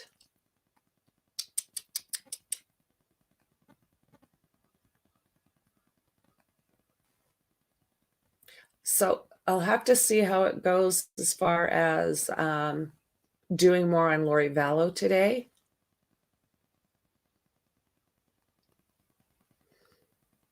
I pretty much need to, because one day of a trial, you get a lot of information, don't you?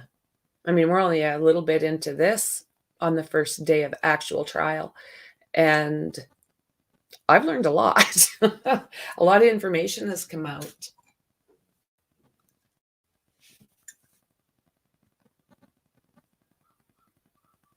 Look at all those people.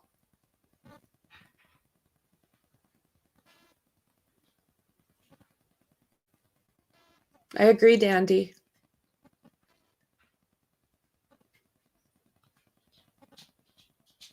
Look at that place. Oh my God.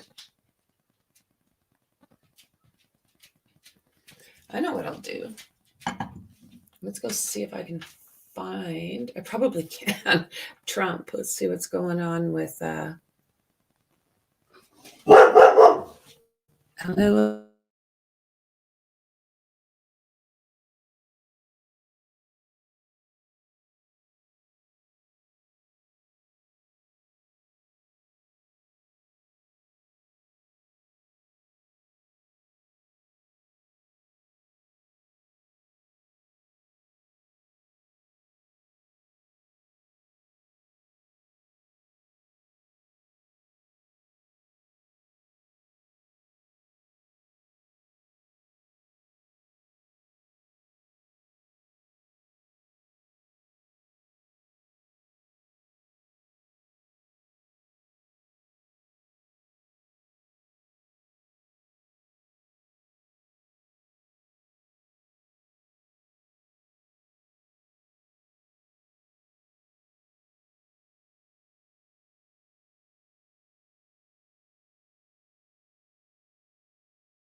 I thought we could check out the mayhem in the meantime. Unreal.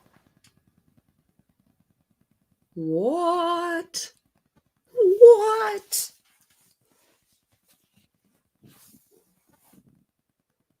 Oh, Gannon did, Mexi. It's heartbreaking.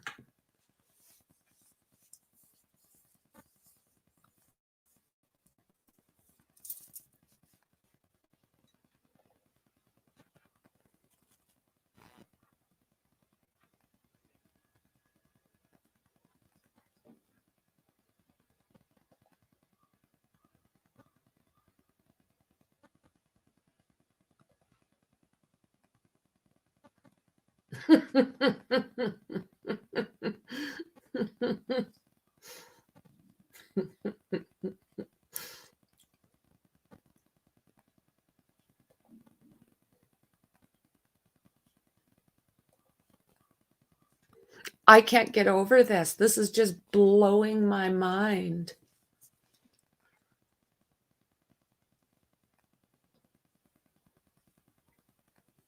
Absolutely, Shauna.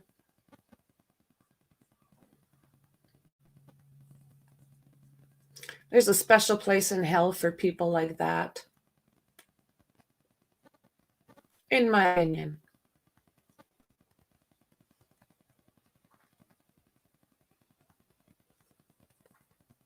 Trump Tower, eh?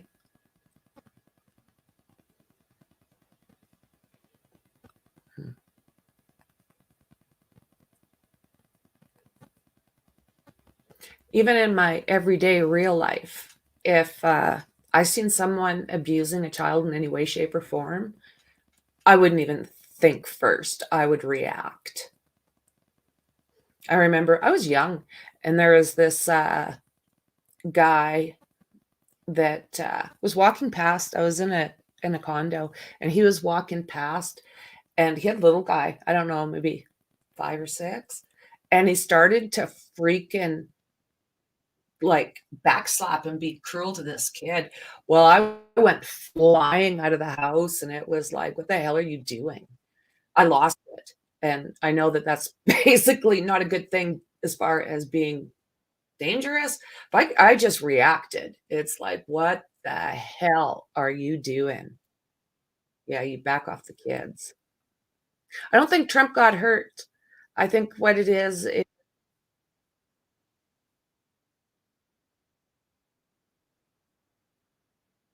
just in case. In case.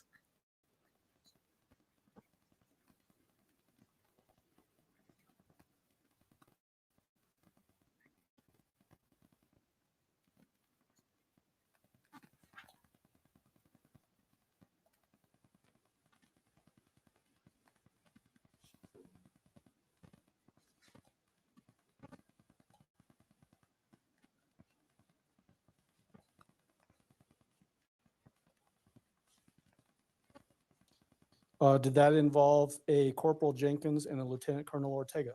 Captain Jenkins, and yes. Lieutenant. Captain Jenkins. Yes, sir. Okay. Again, I don't know these National Guard ranks. It's Army. Army? Yeah, it's Okay. Army. Again, I don't know that either.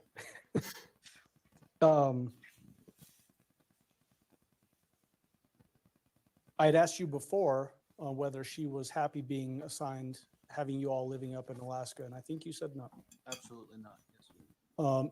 Did this claim of sexual harassment, not asking you whether it was true or not, but did that lead to you eventually leaving Alaska and coming to Colorado? Yes, sir, it did. Were there 2 specific things that you witnessed that were sort of at the heart of these sexual harassment claims?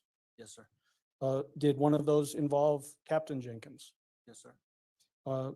Was that a time when you were at some establishment and there was some drinking involved? Yeah, me and the defendant showed up for dinner, and the other person was already there and had been drinking. Yes, sir.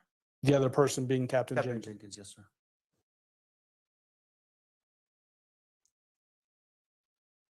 Was that one of the issues that the defendant raised as the basis for sexual harassment?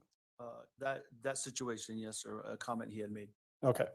And we're not calling Captain Jenkins, so we don't need to get into what he said. Yes, Okay. And then as it relates to Colonel Ortega, did you witness a specific event that was an interaction between Lieutenant Colonel Ortega and the defendant? Yes, sir. What was that specific thing? Let me describe the event. Yes, Uh, that so you witnessed. I was the S1, which is the personnel officer for the battalion. Lieutenant Colonel Ortega was the battalion commander. I was still in the office. The defendant was coming to pick me up because we only had one vehicle in Alaska. And she was coming from the house to pick me up. And when I came out of the building, he was leaning over into the truck, talking to her. I don't know what they were talking about or anything. And then as soon as he saw me, he left, didn't stop and, communicate with me, just left and walked away. And that was it. Okay. And so did the defendant specifically use that incident as another part of the allegation of sexual harassment? Yes, sir. Did she file a formal complaint with your command? There was I don't know, I don't think it was with the command. I think it went through the state. So Okay. Alaska National Guard. I don't know the specifics of it. My only involvement was to basically say what I just said. Okay. So what I'm asking you is, when I say command, again, I'm not informed on National Guard. Did she inform the National Guard of this complaint of sexual harassment? Yes, sir. And you knew that? Yes, sir. Did that cause you issues in your unit? Yes, sir. And did that eventually lead to you transferring from Alaska? Yes, sir. Was there a time when she specifically sent you a text and told you that she was pregnant? Yes. And did that text also include a ultrasound picture? Yes. Did she tell you that she was actually pregnant with twins? Yes, sir. Was that another form of manipulation? Yes, sir. Sustained. You can ask him how he felt Sure. about it. Did the defendant ever give birth to twins? No, sir. Did it ever turn out that she was pregnant with twins? No, sir. Sustained. Or we'll disregard that answer. Well, did you ever go to any doctor's appointments with the defendant? For that specific instance, no. Okay. Do you know whether she went to any doctor's appointments for that specific incident? I'm confident that she didn't. No, sir.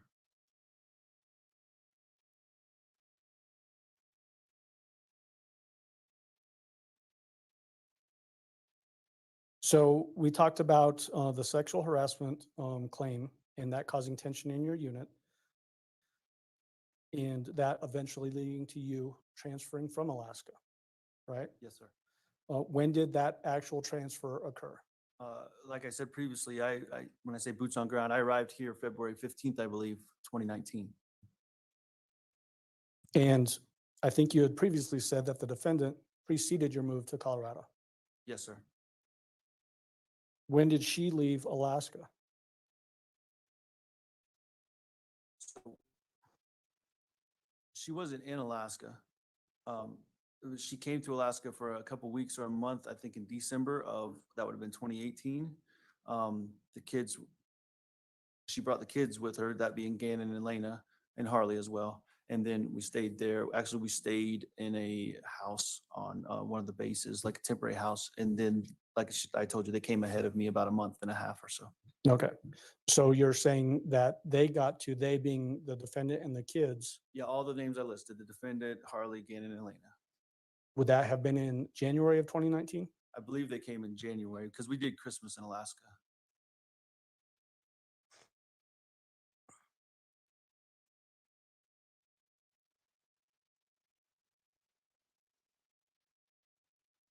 And I think you had previously said that the defendant actually found the 6627 Mandan Drive house, and that's where you all moved into. Yes, sir.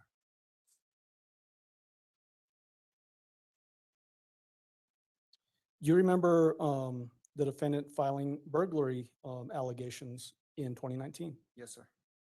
How many different ones did she file? I believe it was 2, to my recollection.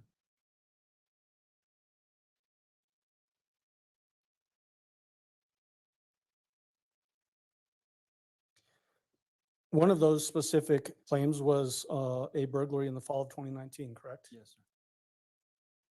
And there were some things that she pointed to you to support that as being a valid burglary claim. Yes, sir. One of which was a hammer hanging from a string in the garage. Yes, sir.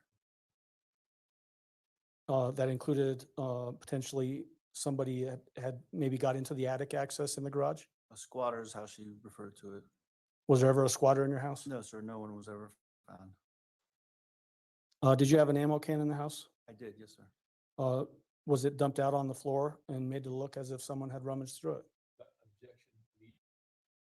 Stained, you can ask him what he found and what it looked like. Okay. Tell us what you remember about this ammo can. In this specific break-in allegation, the ammo can, I kept it, I think next to the bed or under the bed or something, and it was open and dumped out like somebody had been rummaging through the ammo can. One of the clothes hampers was dumped out, and the bed was kind of pushed. The mattress was pushed off the box spring, just enough to look like somebody had forced their way through that area. Did the defendant tell you that that was another piece of evidence or sign that there had been a burglary in your house? She did. Was there also a gunshot claim? There was. Did this come from the defendant to you? Yes, sir. What did she say about that? She claimed that she fired one of the weapons, I don't remember which one, up the storm well. That's pretty much what summation of it. So let's talk a little bit about that. One of the weapons you said. Did you have firearms in the house? I did, yes, sir. What kind of weapons? I had a 9mm, a Smith & Wesson 9mm compact. I had I don't remember the brand, but it was a black and Tiffany green 9mm full size. I also had AR pistol type gun. There was a 20 gauge Benelli youth shotgun and a 12 gauge. It was all black shotgun. I forget the brand. And then I think there was at least one Smith & Wesson little 380 compact as well. So when she's telling you that there was a weapon that she fired in the, I think you said the storm well, is that the window well? Yeah, and the specific one was the window well next to, if you remember the picture where the computers were, there was a window well right behind those computers. That's the one she said that she fired it out of. Did you ever find a shell casing associated with that gunshot? No, sir. In that particular, those pistols that you're talking about, the Smith & Wesson 9mm, that what sounds like a Tiffany green or blue 9mm and that 380, are those semi-automatic handguns? Yes. Are you familiar with semi-automatic handguns? Sir. Have you fired them? I don't know specifically the 380. So what I'm asking is generalized. Oh, Have you? yeah, absolutely. Okay. Yes, sir. When you fire those weapons, does the slide automatically slide back and eject the shell casing? Ejects it and then loads the next round into the chamber. Did you ever see any evidence that that gun had been fired in that window well in the basement? No, sir. Did the defendant ever admit to you that she made up those burglary claims? Yes, sir. What did she say? I don't remember specifics, but I don't know how much you want me to elaborate, but I had to do some digging, and eventually I found out that most of the stories she had told was just not accurate, and then she finally admitted to making up the claims of break-ins. I don't remember if she gave a reason why either. In your mind, was that another attempt or attempts at manipulating what was happening in your relationship? Absolutely.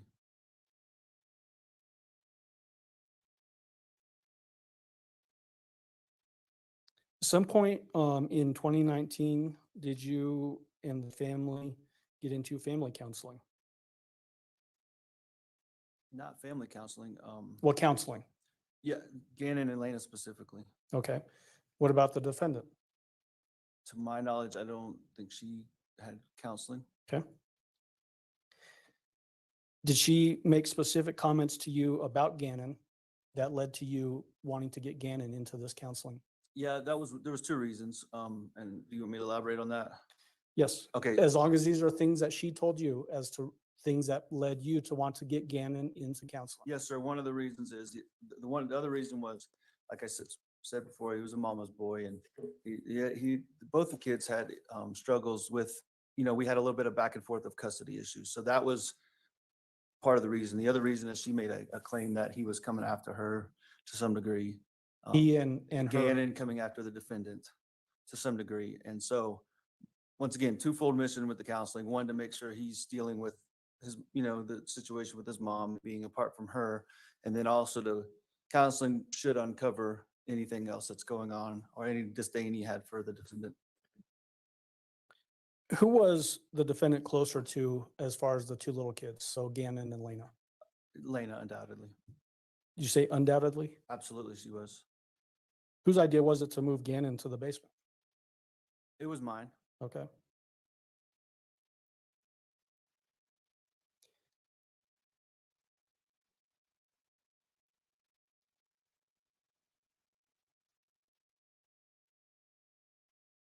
Did you ever witness Gannon displaying any behavior that would support the claim that Gannon had it out for the defendant? Absolutely not, towards no one. I absolutely never witnessed that, period. Did you ever take family trips together?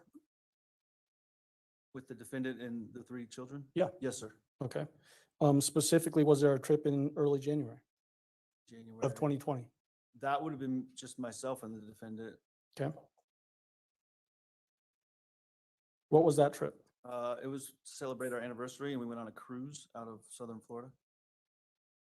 Did you need a passport for that cruise? I don't believe so. No, sir. Did you ever take any trips with the defendant that required a passport? I don't remember specifically. We had one when we went through Canada just to get it stamped, just for remembrance. I don't remember specifically. Well, we went to Mexico. Yes, sir. Okay.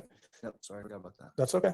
So that leads to this question: did you have a passport? I did.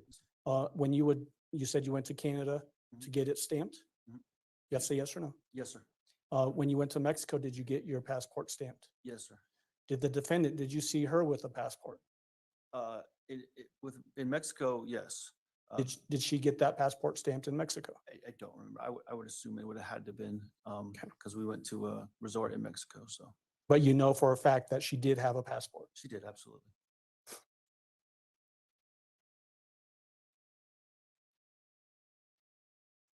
In this, and I'm going to ask you to give me a more specific timeline, but in late 2019, early 2020, where was the defendant working at that time? Early 2020, I don't know, but late 2019, she was employed, I believe it's Whitefield School District 3 in French Elementary School, as I referenced earlier. She was attempting, is what she Well, told. let me get to that. I'll get to that in just a second.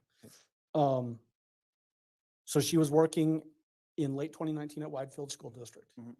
Yes, sir. Yes, okay. sir. And again, that's for our court reporter. She'll get mad at me in a minute if we keep doing that. Was she enjoying her work there? She was not. Did she tell you that? Absolutely. What did she tell you?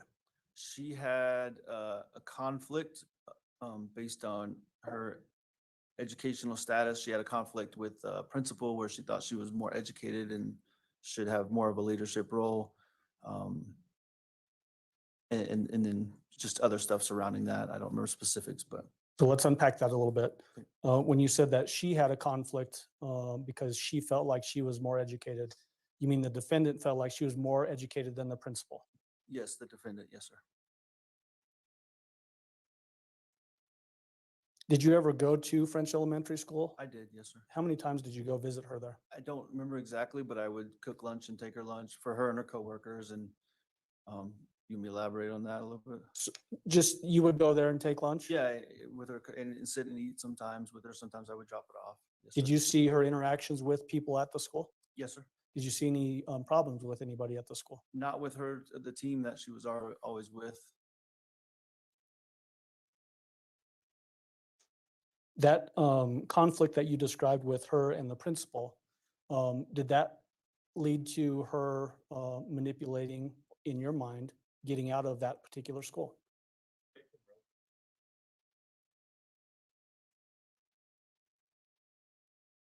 allow it overruled. In my mind, it did in accompanying with an injury claim she had as well. Did she, okay, so let's ask, well, I'm gonna ask you about that. Okay. Did she specifically tell you about some allegations she made about being injured at the school? Yes, sir. What did she tell you? That she was standing on a bench or standing on the bookshelf or something, but she fell and a bookshelf fell and hit her in the head, and she had a head injury from that. Did you ever see any signs on the defendant of being injured from either falling or having a bookshelf fall on her head? No, sir. Did that lead you to believe that this was another manipulation by the defendant? Yes, sir. Did she tell you what kind of work she was hoping to get into? Yes, sir. What was that? She always had talked about wanting to be a airline flight attendant. And so I think from what I understand, she started pursuing that late 2019 through the Christmas holiday and into early 2020. Who was she pursuing employment with? Spirit Airlines. Where's Spirit Airlines out of, to your knowledge? I have no clue. I know she went to Orlando, Florida for Spirit Airlines training is what she told me. When did that happen? I think shortly after Christmas, within a day or two after Christmas 2019. And it was a short trip.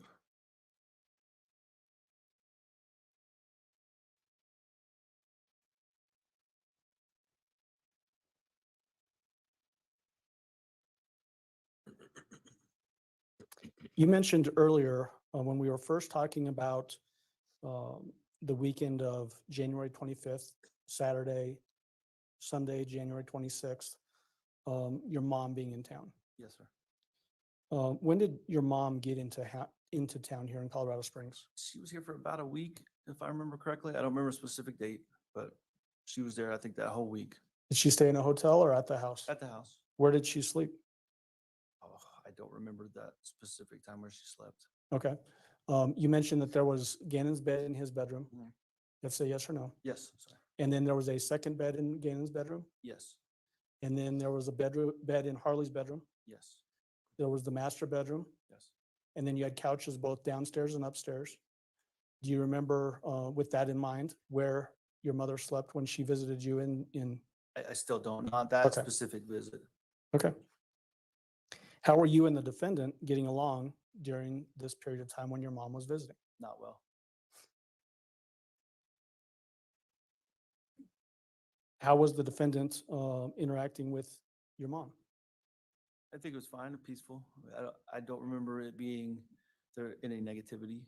Was there anything out of the ordinary? I don't remember. Okay.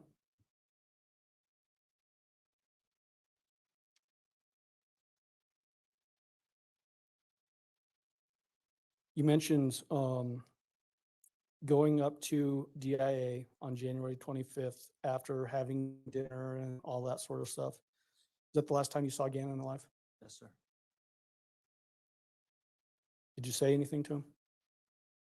Yeah, he was, we were at the top of the stairs and I was getting ready to leave with mom and me and Gannon were at the top of the stairs and I just gave him a hug and I always used to rub my fingers through his hair and just told him I love you. And something I would always tell the kids when I had to leave or when they would go back to their mom's house was like, you know, you're always going to be in my heart and I'm always going to be in your heart. And I'll see you when I get back. And he's like, okay, Daddy, love you. And I'm going to finish watching Pokemon. I remember it like it was yesterday. Yep.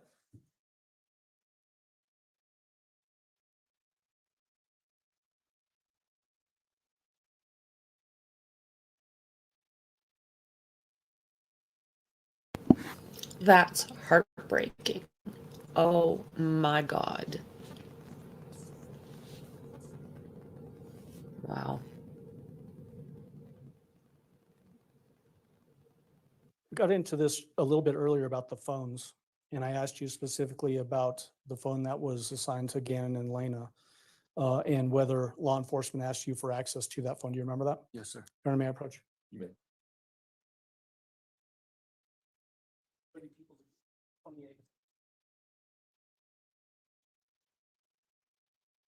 Yep, I remember. Oh, You recognize this? Absolutely, that's their phone. What is this? That's Gannon and Elena's phone from that time period. Does it appear to be changed at all? It does not. Okay. Now I move for admission of People's 228. No objection. Exhibit 228 will be admitted.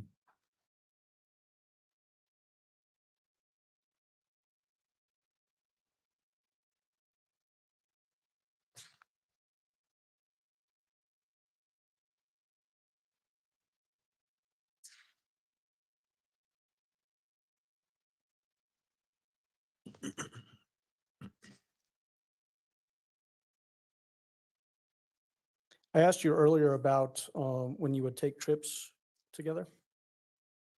Do you remember taking a trip to Hawaii? Yes, sir. When did that occur? You okay? Yes. Is there a Kleenex up there? Yeah, I got some. Okay. I think 2018 spring. It was right before that volcano erupted. So I think it was spring of 2018. Who went on that trip? The defendant, myself, all three children, Harley, Gannon, and Elena.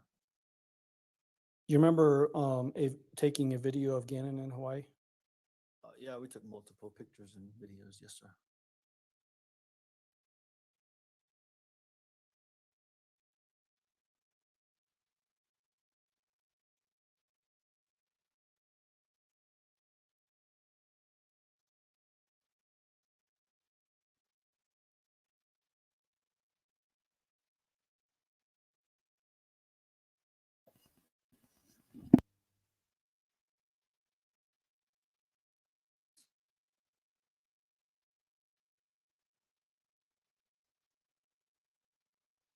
May I approach?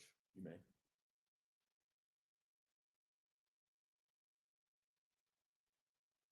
People's Exhibit number 15. If you need to take it out of the sleeve, you can do that. Excuse me. I recognize it. I recognize my initials right there. What is People's Exhibit 50? Now I also see the date of when I initialed it. It says Facebook video of Gannon Stauch. Is this a video of Gannon in Hawaii? I believe so. Yes, sir. And you saw the content I of did. this disc? Yes, sir. Is it a fair and accurate copy of that recording from Gannon in Hawaii? Yes, sir. I move for admission of People's 50. Laney, Your approach. is there an objection? Yes, it's relevant. Alan? Do you want to say it from here? He asked it. Yeah. All right.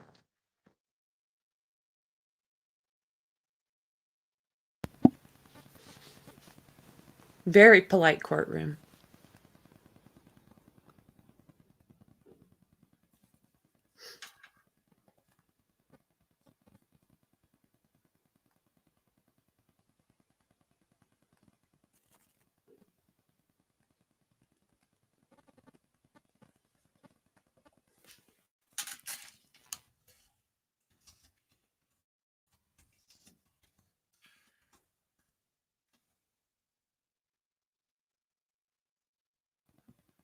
Good to see you, Eminem.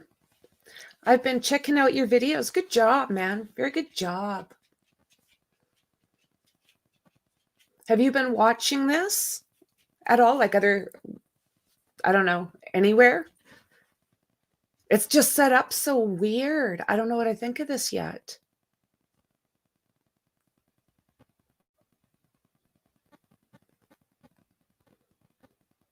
Go see Mind of Monsters, guys. Go check it out. She's got some awesome content.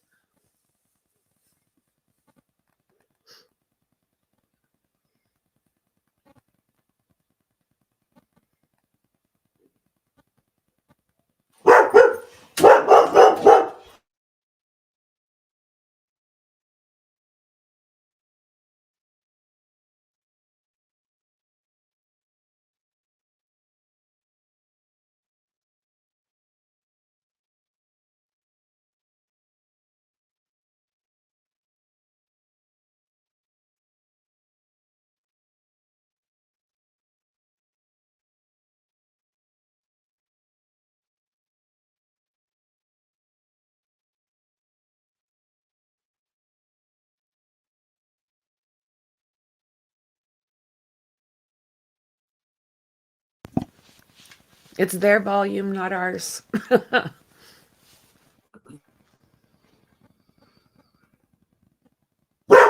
Ah. Mr. Allen? Yep. So we'll come back to that in a moment, Al.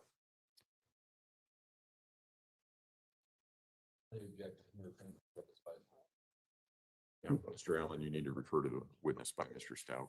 Okay.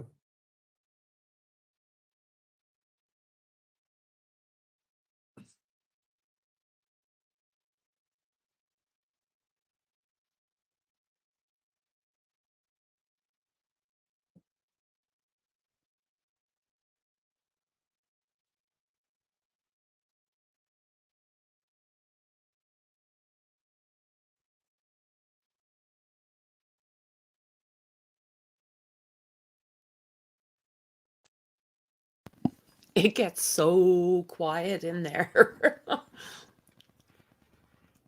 Honest to God. I want to go back to what we Oh. were asking, or what I was asking you about earlier about the defendant telling you that Gannon had it out for her. Did she make a specific comment to you about Gannon and a knife? What the hell? To you? Yes, sir. What was that comment? Something about he had threatened her with a knife or came at her with a knife. Did you ever see Gannon threaten anybody with a knife? No threats ever out of Gannon, knife or no knife. Wow. And was that right before you got Gannon into counseling in 2019? Yes, sir.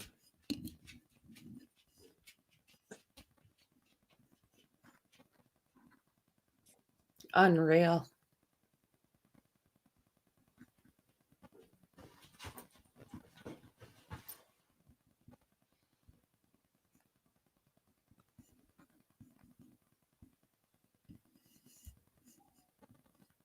I want to ask you about, specifically, I asked you earlier about trips that you would take together. You also mentioned that the defendant was trying to get a job with Spirit Airlines. Yes, sir. Did she like to travel? She loved to travel. Yes, sir. Did she like to travel to Disney? Yes, sir. Did you ever go with her to Disney? Yes, sir. In various configurations of family, I should say. Did she ever take any other trips that you're aware of, either with you or without you? Yes, sir. Did you take cruises with her to the Caribbean? Yes, sir. Did she ever take any cruises to the Caribbean by herself that you knew about? I don't know about by herself. I know with just Harley, I know she took a few. Okay. What about to Australia? Never heard of a trip to Australia. No, sir. What about a trip to Bogota, Colombia? Never heard of a trip to Bogota, Colombia either, sir. What about Jamaica? Don't know about Jamaica. Like I said, she went on trips to the Caribbean, so I can't attest to that. Okay. You mentioned that cruise in Florida in, I think you said in January 2020 to celebrate your anniversary. Sir. That was just you and the defendant. Yes, sir. Did you take other cruises together? Yes, sir. Did you take a cruise in Southern California? We left out of Southern California, went to Ensenada. When was that roughly? While I was in Alaska, I don't remember exactly. So between 2017 and 2018, somewhere. Did you take another cruise with the defendant in the summer of 2019? We did, yes, sir. Who was on that trip? Myself, the defendant, Harley, and Gannon, and I think one of Harley's friends as well. You mentioned taking a trip to Mexico. When was that? That would have been right before I went to Oklahoma for 6 months, so 2016. Lots Where of in Mexico did holidays. you go? Whoa. Was the defendant with you? Yes. Was she with you besides going to the bathroom or shopping or something like that, was she basically with you the whole time during that trip? Yeah, there was one time I was sleeping and she said she went out and got dinner. Other than that, I think we were together 90% of a majority of the trip. Did she ever tell you about waking up in a tent with cartel members? Never heard that story from her mouth, sir. No. Did you ever have stressors in your relationship between you and the defendant as it relates to finances? Yes, sir. What kind of lifestyle did the defendant want to live while you were with her? Based on things that either she told you or that you saw? I mean, a classic example is she always compared herself and wanted to be like Kim Kardashian. That was kind of her main thing she looked towards. I think a best way to sum it up is always wanted to live above our means. To live above your means. Yes, sir. That's a good way to sum it up. Oh my God. Kim Kardashian. Did you agree to being living above your means? Unreal. Yeah. Oh goodness. There was examples where I gave and there was examples where I didn't. Oh God. But was that ultimately a source of tension between you and the defendant? Yes, sir. Did she ever accuse you of infidelity or cheating? Yes, sir.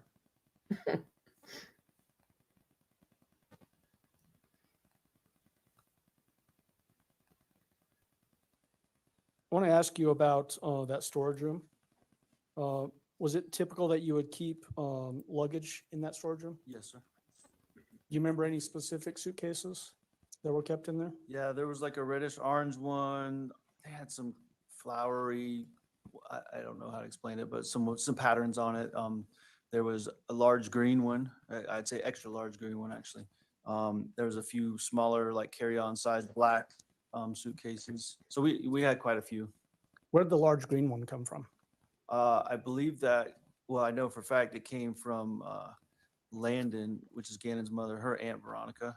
Landon took a trip there at some point in mine and Landon's relationship, and she came back with that suitcase full of clothes. And I just kept it after me and Landon split up. And was that also stored in that storage room? It was.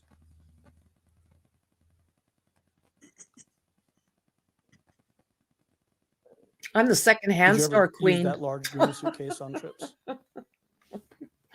I used it more so when I moved or New and PCS. used. I don't remember using it on a trip or vacation because it was just too big.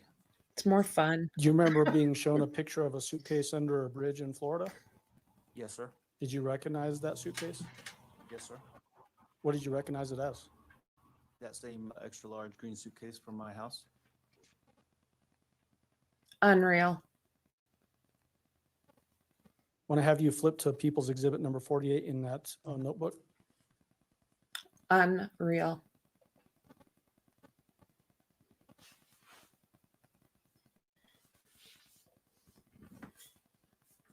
Yes, sir. What the hell? You recognize that? 1,500-mile drive. No, What is what that a was it? picture of? 1,300 Picture of that to extra do large this. green suitcase we've been discussing. Under a bridge? I can see the footings of the bridge. I can't really see the bridge structure itself, but Does that appear to be the same suitcase that we've been talking about that Landon's Aunt Veronica gave to Landon when you and Landon were married? yes, sir. That was stored in the storage room. Yes, sir. You know, I move for admission of People's Exhibit 48. Exhibit 48 will be admitted. Go ahead. May we publish? Oh, there we go. What do you remember about that suitcase other than it being large? There was a few things that were broken on it. I don't know if I don't know if the wheel was, but I think the handle on the other side was broken. There's a few things that had just worn down over time on it. But the size is the big thing. I remember how large the suitcase was. So. Okay.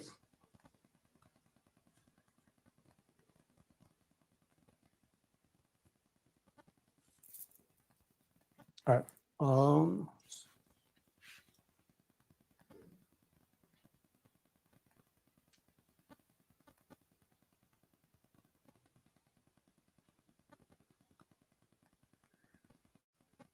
right, may I approach? You may. Let's do mark as People's Exhibit number 33. Yeah. They Obviously, this, do you recognize typing this? comes I up do. first. How do you recognize it? Because I initialed and dated it 31 March. Did you watch the contents of this disc? I did. Is it a fair and accurate representation of a video that you have seen? Yes. Okay. I move for admission of People's Exhibit 33. Defense. Objection. Exhibit 33 will be admitted. Go ahead. In permission to publish, Your Honor? You may. Absolutely. Sub up to Mind of Monsters. We need the screen, Judge. It's not, you're not feeding yet. I have a pre-screen up here so that I can see. I have her in my description. Okay.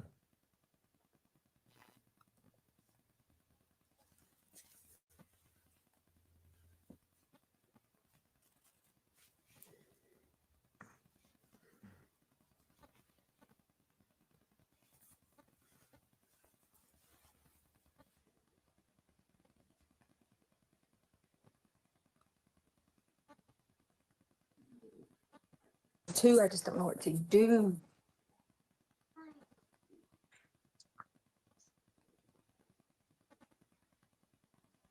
Well, devastating. Initially, Scott, I can't lie when the TMZ information. Shannon, I promise this is the last time I'm gonna ask you. I'm just freaked out, okay? Are you sure you didn't do it on purpose? Okay, promise. Oh, You promise.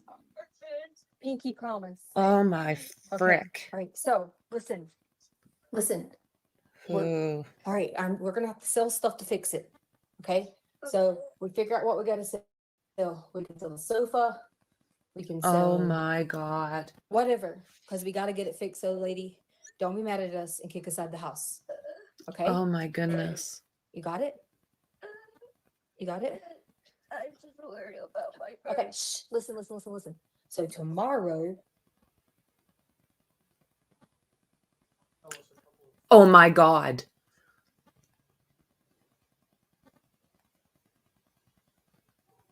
Council, approach for a moment, please. Blood pressure just went through the roof. Heartbreaking. Oh my God.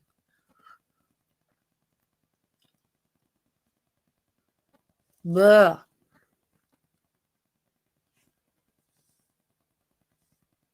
Oh. That made my stomach yucky.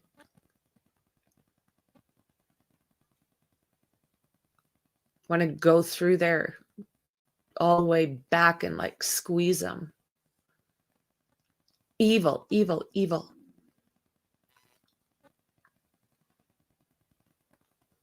Tightened up? What'd you tighten up? What did they say? TMI? I don't know. Damn, that was heartbreaking to listen to.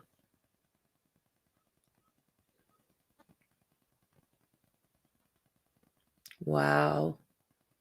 Oh, your back just tightened up. Oh, frick. I read it wrong. You okay, friend? I totally read it wrong. I thought it said, yeah, I just went and I'm back. I just got tightened up. See?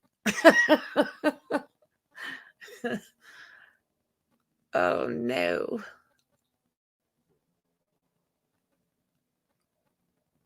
Uh-oh. Back is the worst.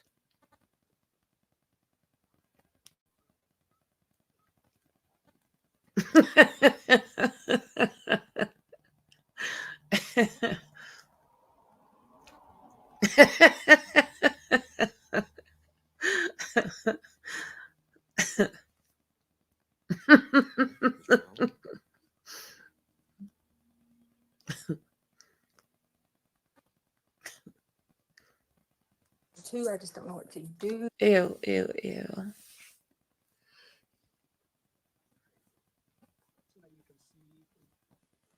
That poor baby.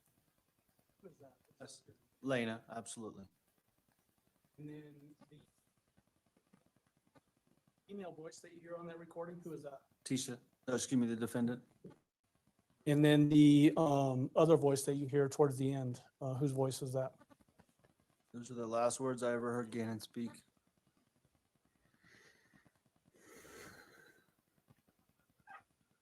Wow. I want to have you jump back into that binder, Mr. Stauch, and look at People's Exhibits 19 and 20. The ones I mistakenly tried to admit without any foundation earlier.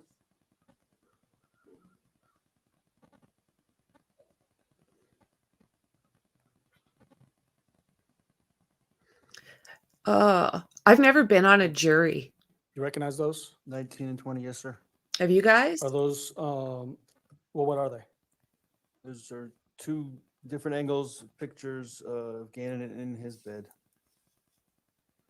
Have you seen those pictures before? I have, yes, sir. When did you see them? I don't want to mix it up. I know I've seen them in through various things, but one of these specifically, or at least one, if not both, the defendant sent to me that morning, which would have been Monday, the 27th. Okay, so we're talking about January 27th of 2020? Yes, sir. Do you think he's alive in this and then picture? You received those specifically from the defendant? Yes, sir. What method did you receive them from? Text message. Text message. Are they fair and accurate copies of the photos that you received on January 27, 2020? Yes, sir. I move for admission and permission to publish 19 and 20. Mr. Tellini, exhibits 19 and 20 will be admitted. What do you think? Is he alive in that picture? So I think we have People's Exhibit 19 up on the screen now. Tell the jury what we're looking at in People's 19. So once again, that's Gannon in his bed. I referenced the TV off to the left. You can see it here. A TV in his dresser. The table we discussed earlier, and then once again, there's Gannon in his bed. Is that typically the way Gannon would sleep in his bed with the blankets just piled on top like that? No, sir. There was a couple things I noticed that were different. There seemed to be a big, I don't know, pillow or bulge or something down here. I don't remember this red and green blanket actually being on his bed. We've discussed that. I don't remember that. Okay. I can't say 100% that it wasn't ever, but. And then People's 20? This is basically just another depiction of that same scene? Yeah, it appears to be, I think it's different though, because is it okay if I show Well, differences? let me ask you this. What is there a difference between the two photos based on your observations? Yeah, of it? absolutely. What are those differences? If you look at where his hand is here, and if you look, if we can go back to the other one, his hands are in a totally different position. See how his hands were crossed right here, the blanket's kind of pulled back a little bit. And then a huge thing to me was his bed was almost never pulled away from the wall like this. And we discussed that in a previous photo, that his bed was almost always pushed up against the wall. And then that's the bulge that you referenced in the other photo in People's 19. Same as right here. Yeah, right there. Wow. And then 20. Right here. And notice that difference as well. And do you even recognize that particular blanket, or was you recognize it, but you I don't think it he was typically alive. on Gannon's bed? Yeah, that blanket is one that was My in a opinion. house somewhere. I just don't think it was a typical blanket. It wasn't his. It was not his. It was not his blanket, and it was not typically on his bed. Okay.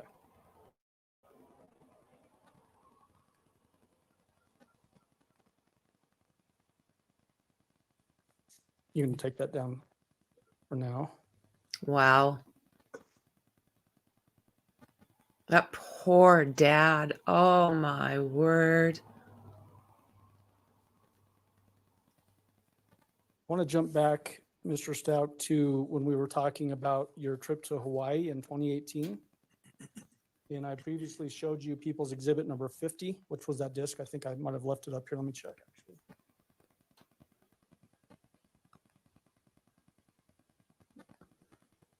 That poor baby. Yes, sir. This time I move for admission of People's. Request permission to publish. Mr. Tellini, Subject to prior objections. That was me. I hit the mic. Okay, all right. The objection's overruled. Exhibit 50 is admitted. And permission to publish, Your Honor. You may.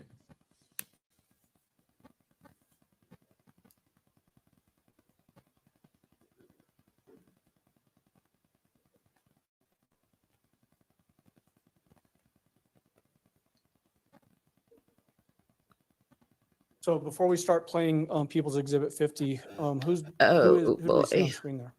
That's Gannon. Go ahead and play it. Oh boy.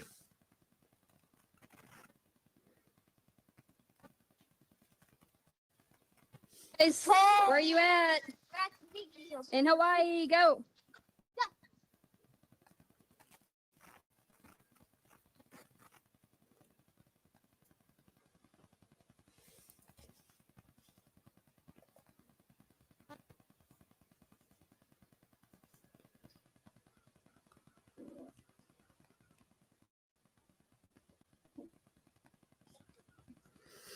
Oh boy, hey.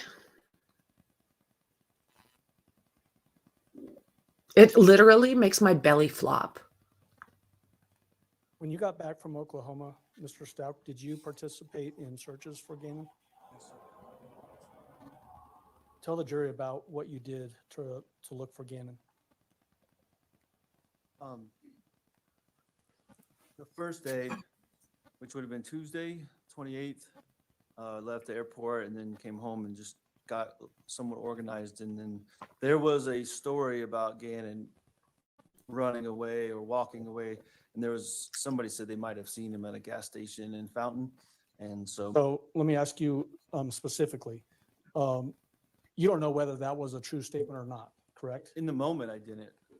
No. Okay. But did that cause you to go do things to see if that was in fact a legitimate sighting of Gannon? Yes, sir. What did you do? Myself and the defendant in my truck, my red Nissan truck, drove to that gas station. I went in, well, I think I met the officer there, if I remember correctly, and went in and watched whatever he allowed me to watch the footage of what boy that was alleged to be Gannon coming in and out of the store, and so I could confirm if it was him or not. Was it Gannon? It was not. It was another boy with his father that, or whatever, another boy with an older man. Just wasn't Gannon. It just was not Gannon. No, sir. What else did you specifically do to look for Gannon? There was times when after the day was over, I'd drive around at night just seeing if I could spot him. That specific, I believe it was Tuesday as well, I had been downtown to the sheriff's office, given an interview, and then came back home and checked on the girls, being Harley and Lena, and then told them I was going out searching again, and went to the Walmart in Fountain. I was heading to the Walmart in Fountain, just maybe he's in the video game section or GameStop or something. Thinking of places he would be. I can't even imagine. Then it occurred to You me, know? or I remembered that the defendant had said her car was at French Elementary School. And so I never actually went to Walmart. I went directly to French Elementary School to look Oh for her my vehicle. God. And you previously told us that you didn't see her vehicle there. Absolutely not. I drove around the school 3 times just to make sure I wasn't missing it. Did she ever tell you where her car actually was? Never did. That was the only thing she ever told me, was that I left it at French Elementary School. At some point, based on things that you're learning, in your mind, did it change from Gannon didn't come home from a friend's house to something different? That was really the key moment. There was a lot of things we've discussed, a number of them, some discrepancies in the pictures, the rent-a-car situation. I think I had already known at that point that I had talked to my neighbors in surveillance from their house. He had never walked. Well, I think what he's describing, Judge, is what he saw on surveillance. You can't talk about what your neighbor said to you, but you can describe what you saw on the surveillance tape. Okay? So 2 different circumstances. This is not the surveillance tape of the truck. This is. Let me ask a question. Yeah, thank you. Did you have an occasion to see surveillance video from neighbors in your neighborhood? Did you? Yes. Okay. Did you see Gannon ever walking away on those videos from your house and never returning? I did not. No, sir. Okay.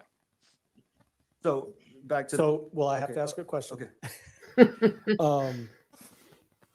So you were earlier describing an accumulation of things that led you to change your opinion or your mind as to what actually happened with Gannon. Yes, sir. And you said, I think one of the big things was the defendant telling you that her car was at French, you go to French, and it's not there. Yes, sir. Is that accurate? Yeah, that was the key moment when I switched from she knows more than she's telling me she knows. Did you also participate in interviews at the sheriff's office as it relates to the investigation into Gannon's disappearance? I did, yes, sir. How many times did you go to the sheriff's office? Twice on that day, once before the driving to French, and then immediately following that, I called them and said something's wrong, and I went immediately back to the sheriff's office after that. In that same time frame, did the defendant add any additional information that she told to you as it relates to Gannon's missing? Don't believe so. I don't think so. Well, did she at some point tell you that she was raped? That was the next morning. Okay. Yes, sir. What did she say about being raped? I'm not sure the date. Sure, I'll clarify. We were talking about January 28th. Yes, sir. Just Tuesday, now yeah. about you doing interviews at the sheriff's office. You said the next morning, so that would be January 29th. Is that accurate? Wednesday, January 29th. Yes, sir. What did the defendant tell you on January 29th as it relates to being raped? So I slept on the couch. She called me into the room, and then she proceeded to tell me a story about how a man got in the house somehow. I don't remember that specific version, but he got in the house, raped her, abused her, beat her, and then beat Gannon up and took Gannon. And Unreal. keep going on that specific. I want you to tell what she said in that particular story. Right, and then she also said he had got burned, and that, and then she said that. Well, I said, well, where's everything at? Like all the mess, the blood and everything. She said, well, I cleaned it up. I got scared, and it's okay. Well, where's the bloody mess, the clothes, the rags, whatever. Well, I disposed of it. Well, where did you dispose of it? It wasn't in the trash can at the house. It was somewhere else. And it was just this long string of stuff. Okay, so let me break in there. Sure. It sounds like the way you're describing that's a discussion that you had specifically with her where you're asking her questions and she's responding to your questions. Well, there was two parts, and that's why I asked you about elaborating. The first one was just her talking. Okay. And so, but the last part that you just described, it sounded like you were describing an interaction where you're asking questions and she's answering questions. Yes, and at this point, Landon was also sitting in there talking with us as well, just Okay. to clarify. When you had the opportunity to view neighbors, I guess ring doorbells or surveillance videos, did you see any strange men on those videos going to your house? So to clarify, I did, and it was stopped because it was hearsay, but I never saw surveillance of him leaving or not leaving on foot. I'm sure we'll get to the other surveillance later, but I never saw that. That was just what the neighbors told me. So What I'm asking you right now, Al, or Mr. Stauch, I apologize, is did you see on any of the neighborhood video any strange men going into or out of your house? Sure. When I think you said he never watched any videos. This was just what the neighbors had told him. that's not what he said. No, he overruled. I re-asked the question. Yep. Okay, I'm confused. Just so the for a record is very second. clear. Did you watch surveillance video from neighbors in your neighborhood to see anything as it relates to Gannon's disappearance? No, sir. You didn't watch any videos? Well, I did watch the one video with the truck, but I don't think we've gotten there yet, or we're there. I don't know where we're at. Okay. Mr. Allen, I'm sorry. Yeah, you're fine. What I'm asking is very specifically, did you watch some neighborhood video from neighborhood surveillance video about the time that Gannon went missing? I watched one, and that was him leaving the truck and coming back home. That's Okay. the only one I watched. Okay, so you didn't watch any other videos to see, to either confirm or not confirm that a strange man had come into the. I've seen nothing. Okay, else. all right, thank you for clarifying that. At some point, did you become involved in the investigation? Yes, sir. Tell the jury about that. At some point, and I don't know the reasons why, but I was directed to go to the FBI's office and start, being, I call it being questioned, but just kind of given a background history of our relation, mine and the defendant's relationship, and kind of what we've been doing so far this morning. And from that, it turned into pretext phone calls. Okay, what do you mean by pretext phone calls? Phone calls where I would get on the phone with the defendant while I was at the FBI office and be giving direction. And they also gave me the flexibility to talk with her normally, but be giving direction on things to say and things to ask and whatnot. Who was involved with that process? Obviously you were, Oh, but who else really? from the investigation side was involved in that process? So, of course, yeah, I was there. The defendant was on the phone, and then there was Mark Riley was present. So I'm going to break in every time you say a name. Who is Mark Riley? Mark Riley, I think a detective at the sheriff's office or investigator. I'm not sure his role at the time. Jess Bethel, a similar role to Mr. Riley, from what I understand. FBI agent, Mr. Hughes. I don't know his title, a specific title. Amber Cronin. Who was Amber Cronin with? FBI as well. John, I always say his name wrong, Grusing or Grusling. Grusing? With the FBI. I saw in passing other agents, but those were the ones that I remember being specifically in there.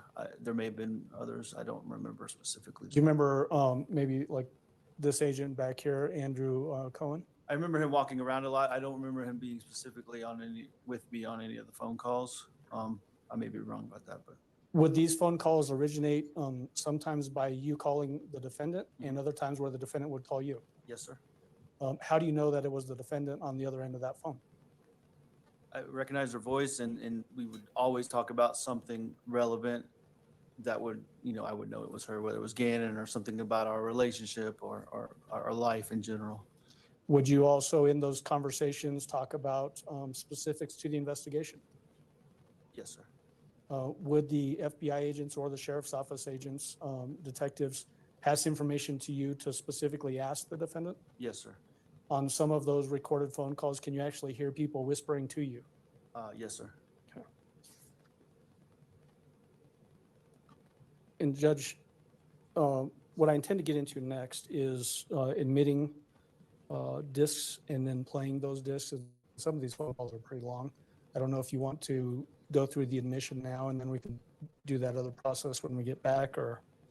So are any of them less than, say, 15 minutes? Because of contextual issues, I think it makes sense to play them in order as opposed to breaking them up. The very first one is an hour and 57 minutes. All right, so let's do the Wow. foundational elements necessary for admission. Okay. And then we can play them after lunch.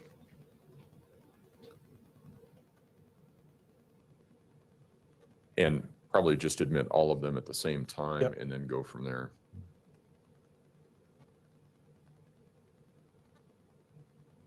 Just about lunchtime. I just checked out what was going on, and there's all the Trump protesters.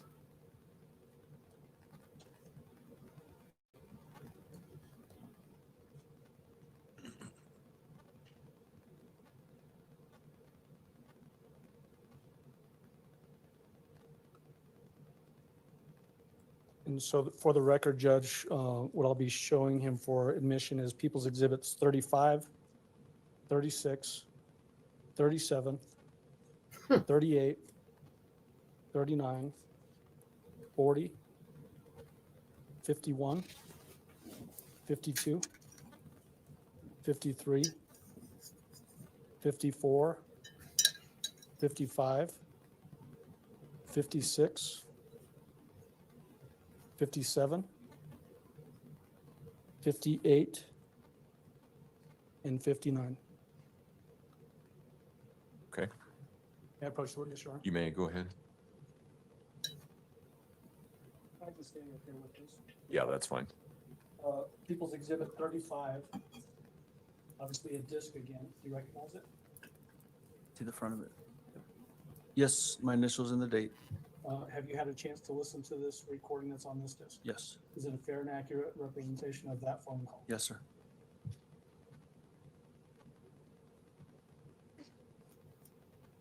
People's Exhibit 36, do you have your initials and date on that one as well? Yes, sir. Did you listen to this recording? Yes, sir. Is it fair and accurate representation of that recording? Yes, sir.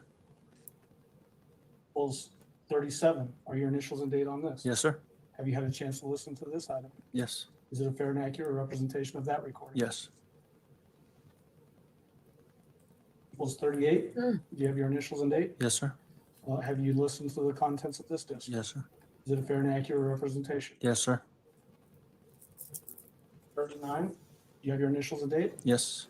Have you had a chance to listen to the contents of this disc? Yes, sir. Is it fair and accurate? Yes, sir. 40. Are you initials and date on this? Yes. Have you listened to the contents of this disc? Yes, sir. Is it fair and accurate? Yes. 51. Are your initials and date on this disc? Yes. Have you listened to the contents? Yes, sir. Is it fair and accurate? Yes. 52. Are your initials and date on this disc? Yes. Have you listened to the contents? Yes, sir. Is it fair and accurate? Yes, sir. So a 53. bunch of Are your initials audio. and date on this disc? Yes, sir. Have you listened to the contents? Yes, sir. Fair and accurate? Yes. 54. Dated initials on this disc? Yes. Have you listened to the contents of this disc? Yes, sir. Is it fair and accurate? Yes. 55. Are your initials on this disc? Yes. There's really not that many people Yes. in the Yes. gallery. 56. Are your initials on this disc? Yes. You listen to the contents? Mm-hmm. Yes. Fair and accurate? Yes, sir. 57. Are your initials and date on this disc? Yes. Did you listen to the contents? Yes, sir. Fair and accurate? Yes, sir. Tedious, isn't it? Yeah, sure.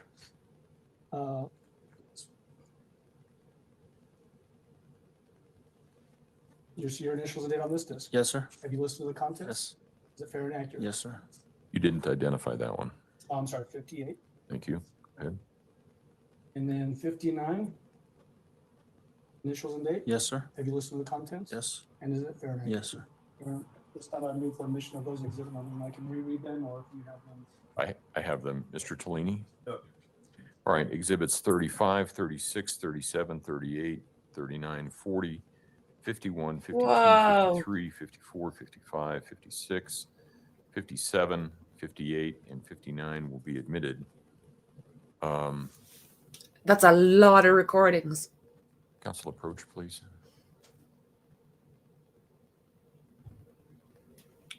Yeah, that's a lot of audio. Oh.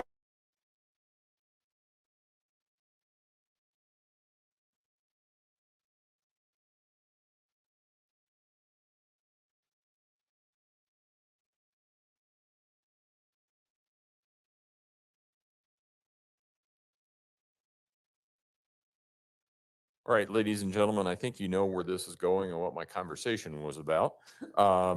We are going to take our lunch break a little bit early. We'll have you come back a little bit early too. And when we come back, we will be playing, it sounds like the telephone calls one after the other. So if I can have everyone back in the jury rooms at about 1:15 so that we can start at say 1:20. Again, do not discuss the case among yourselves. Do not do any research about any aspect of this case. Do not discuss the case with anyone else either. Okay. I'll stream it. Mr. Combs had I was relayed undecided, to but me I will a next. question by a juror as to whether or not you can receive a transcript at the end of the trial. The answer to that is no. The transcript is for other purposes. No jury is ever provided with a transcript of the court proceedings as they are occurring. So you'll have to rely on your individual and collective memory as well as any notes that you take, but you will not receive a transcript.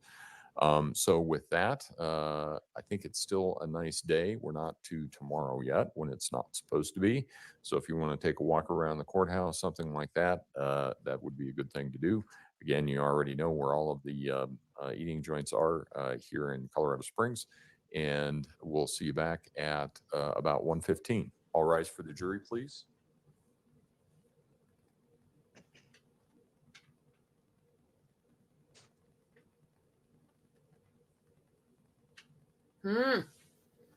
Yeah, I think that might be interesting. So I think I will do exactly that. So now I just don't know. I think I might make a separate stream for trying to find for this afternoon. So this is what's happening. Lots of people with their little pickets and Hopefully everything stays friendly there. Stormy Daniels definitely went through like a hurricane. Baja.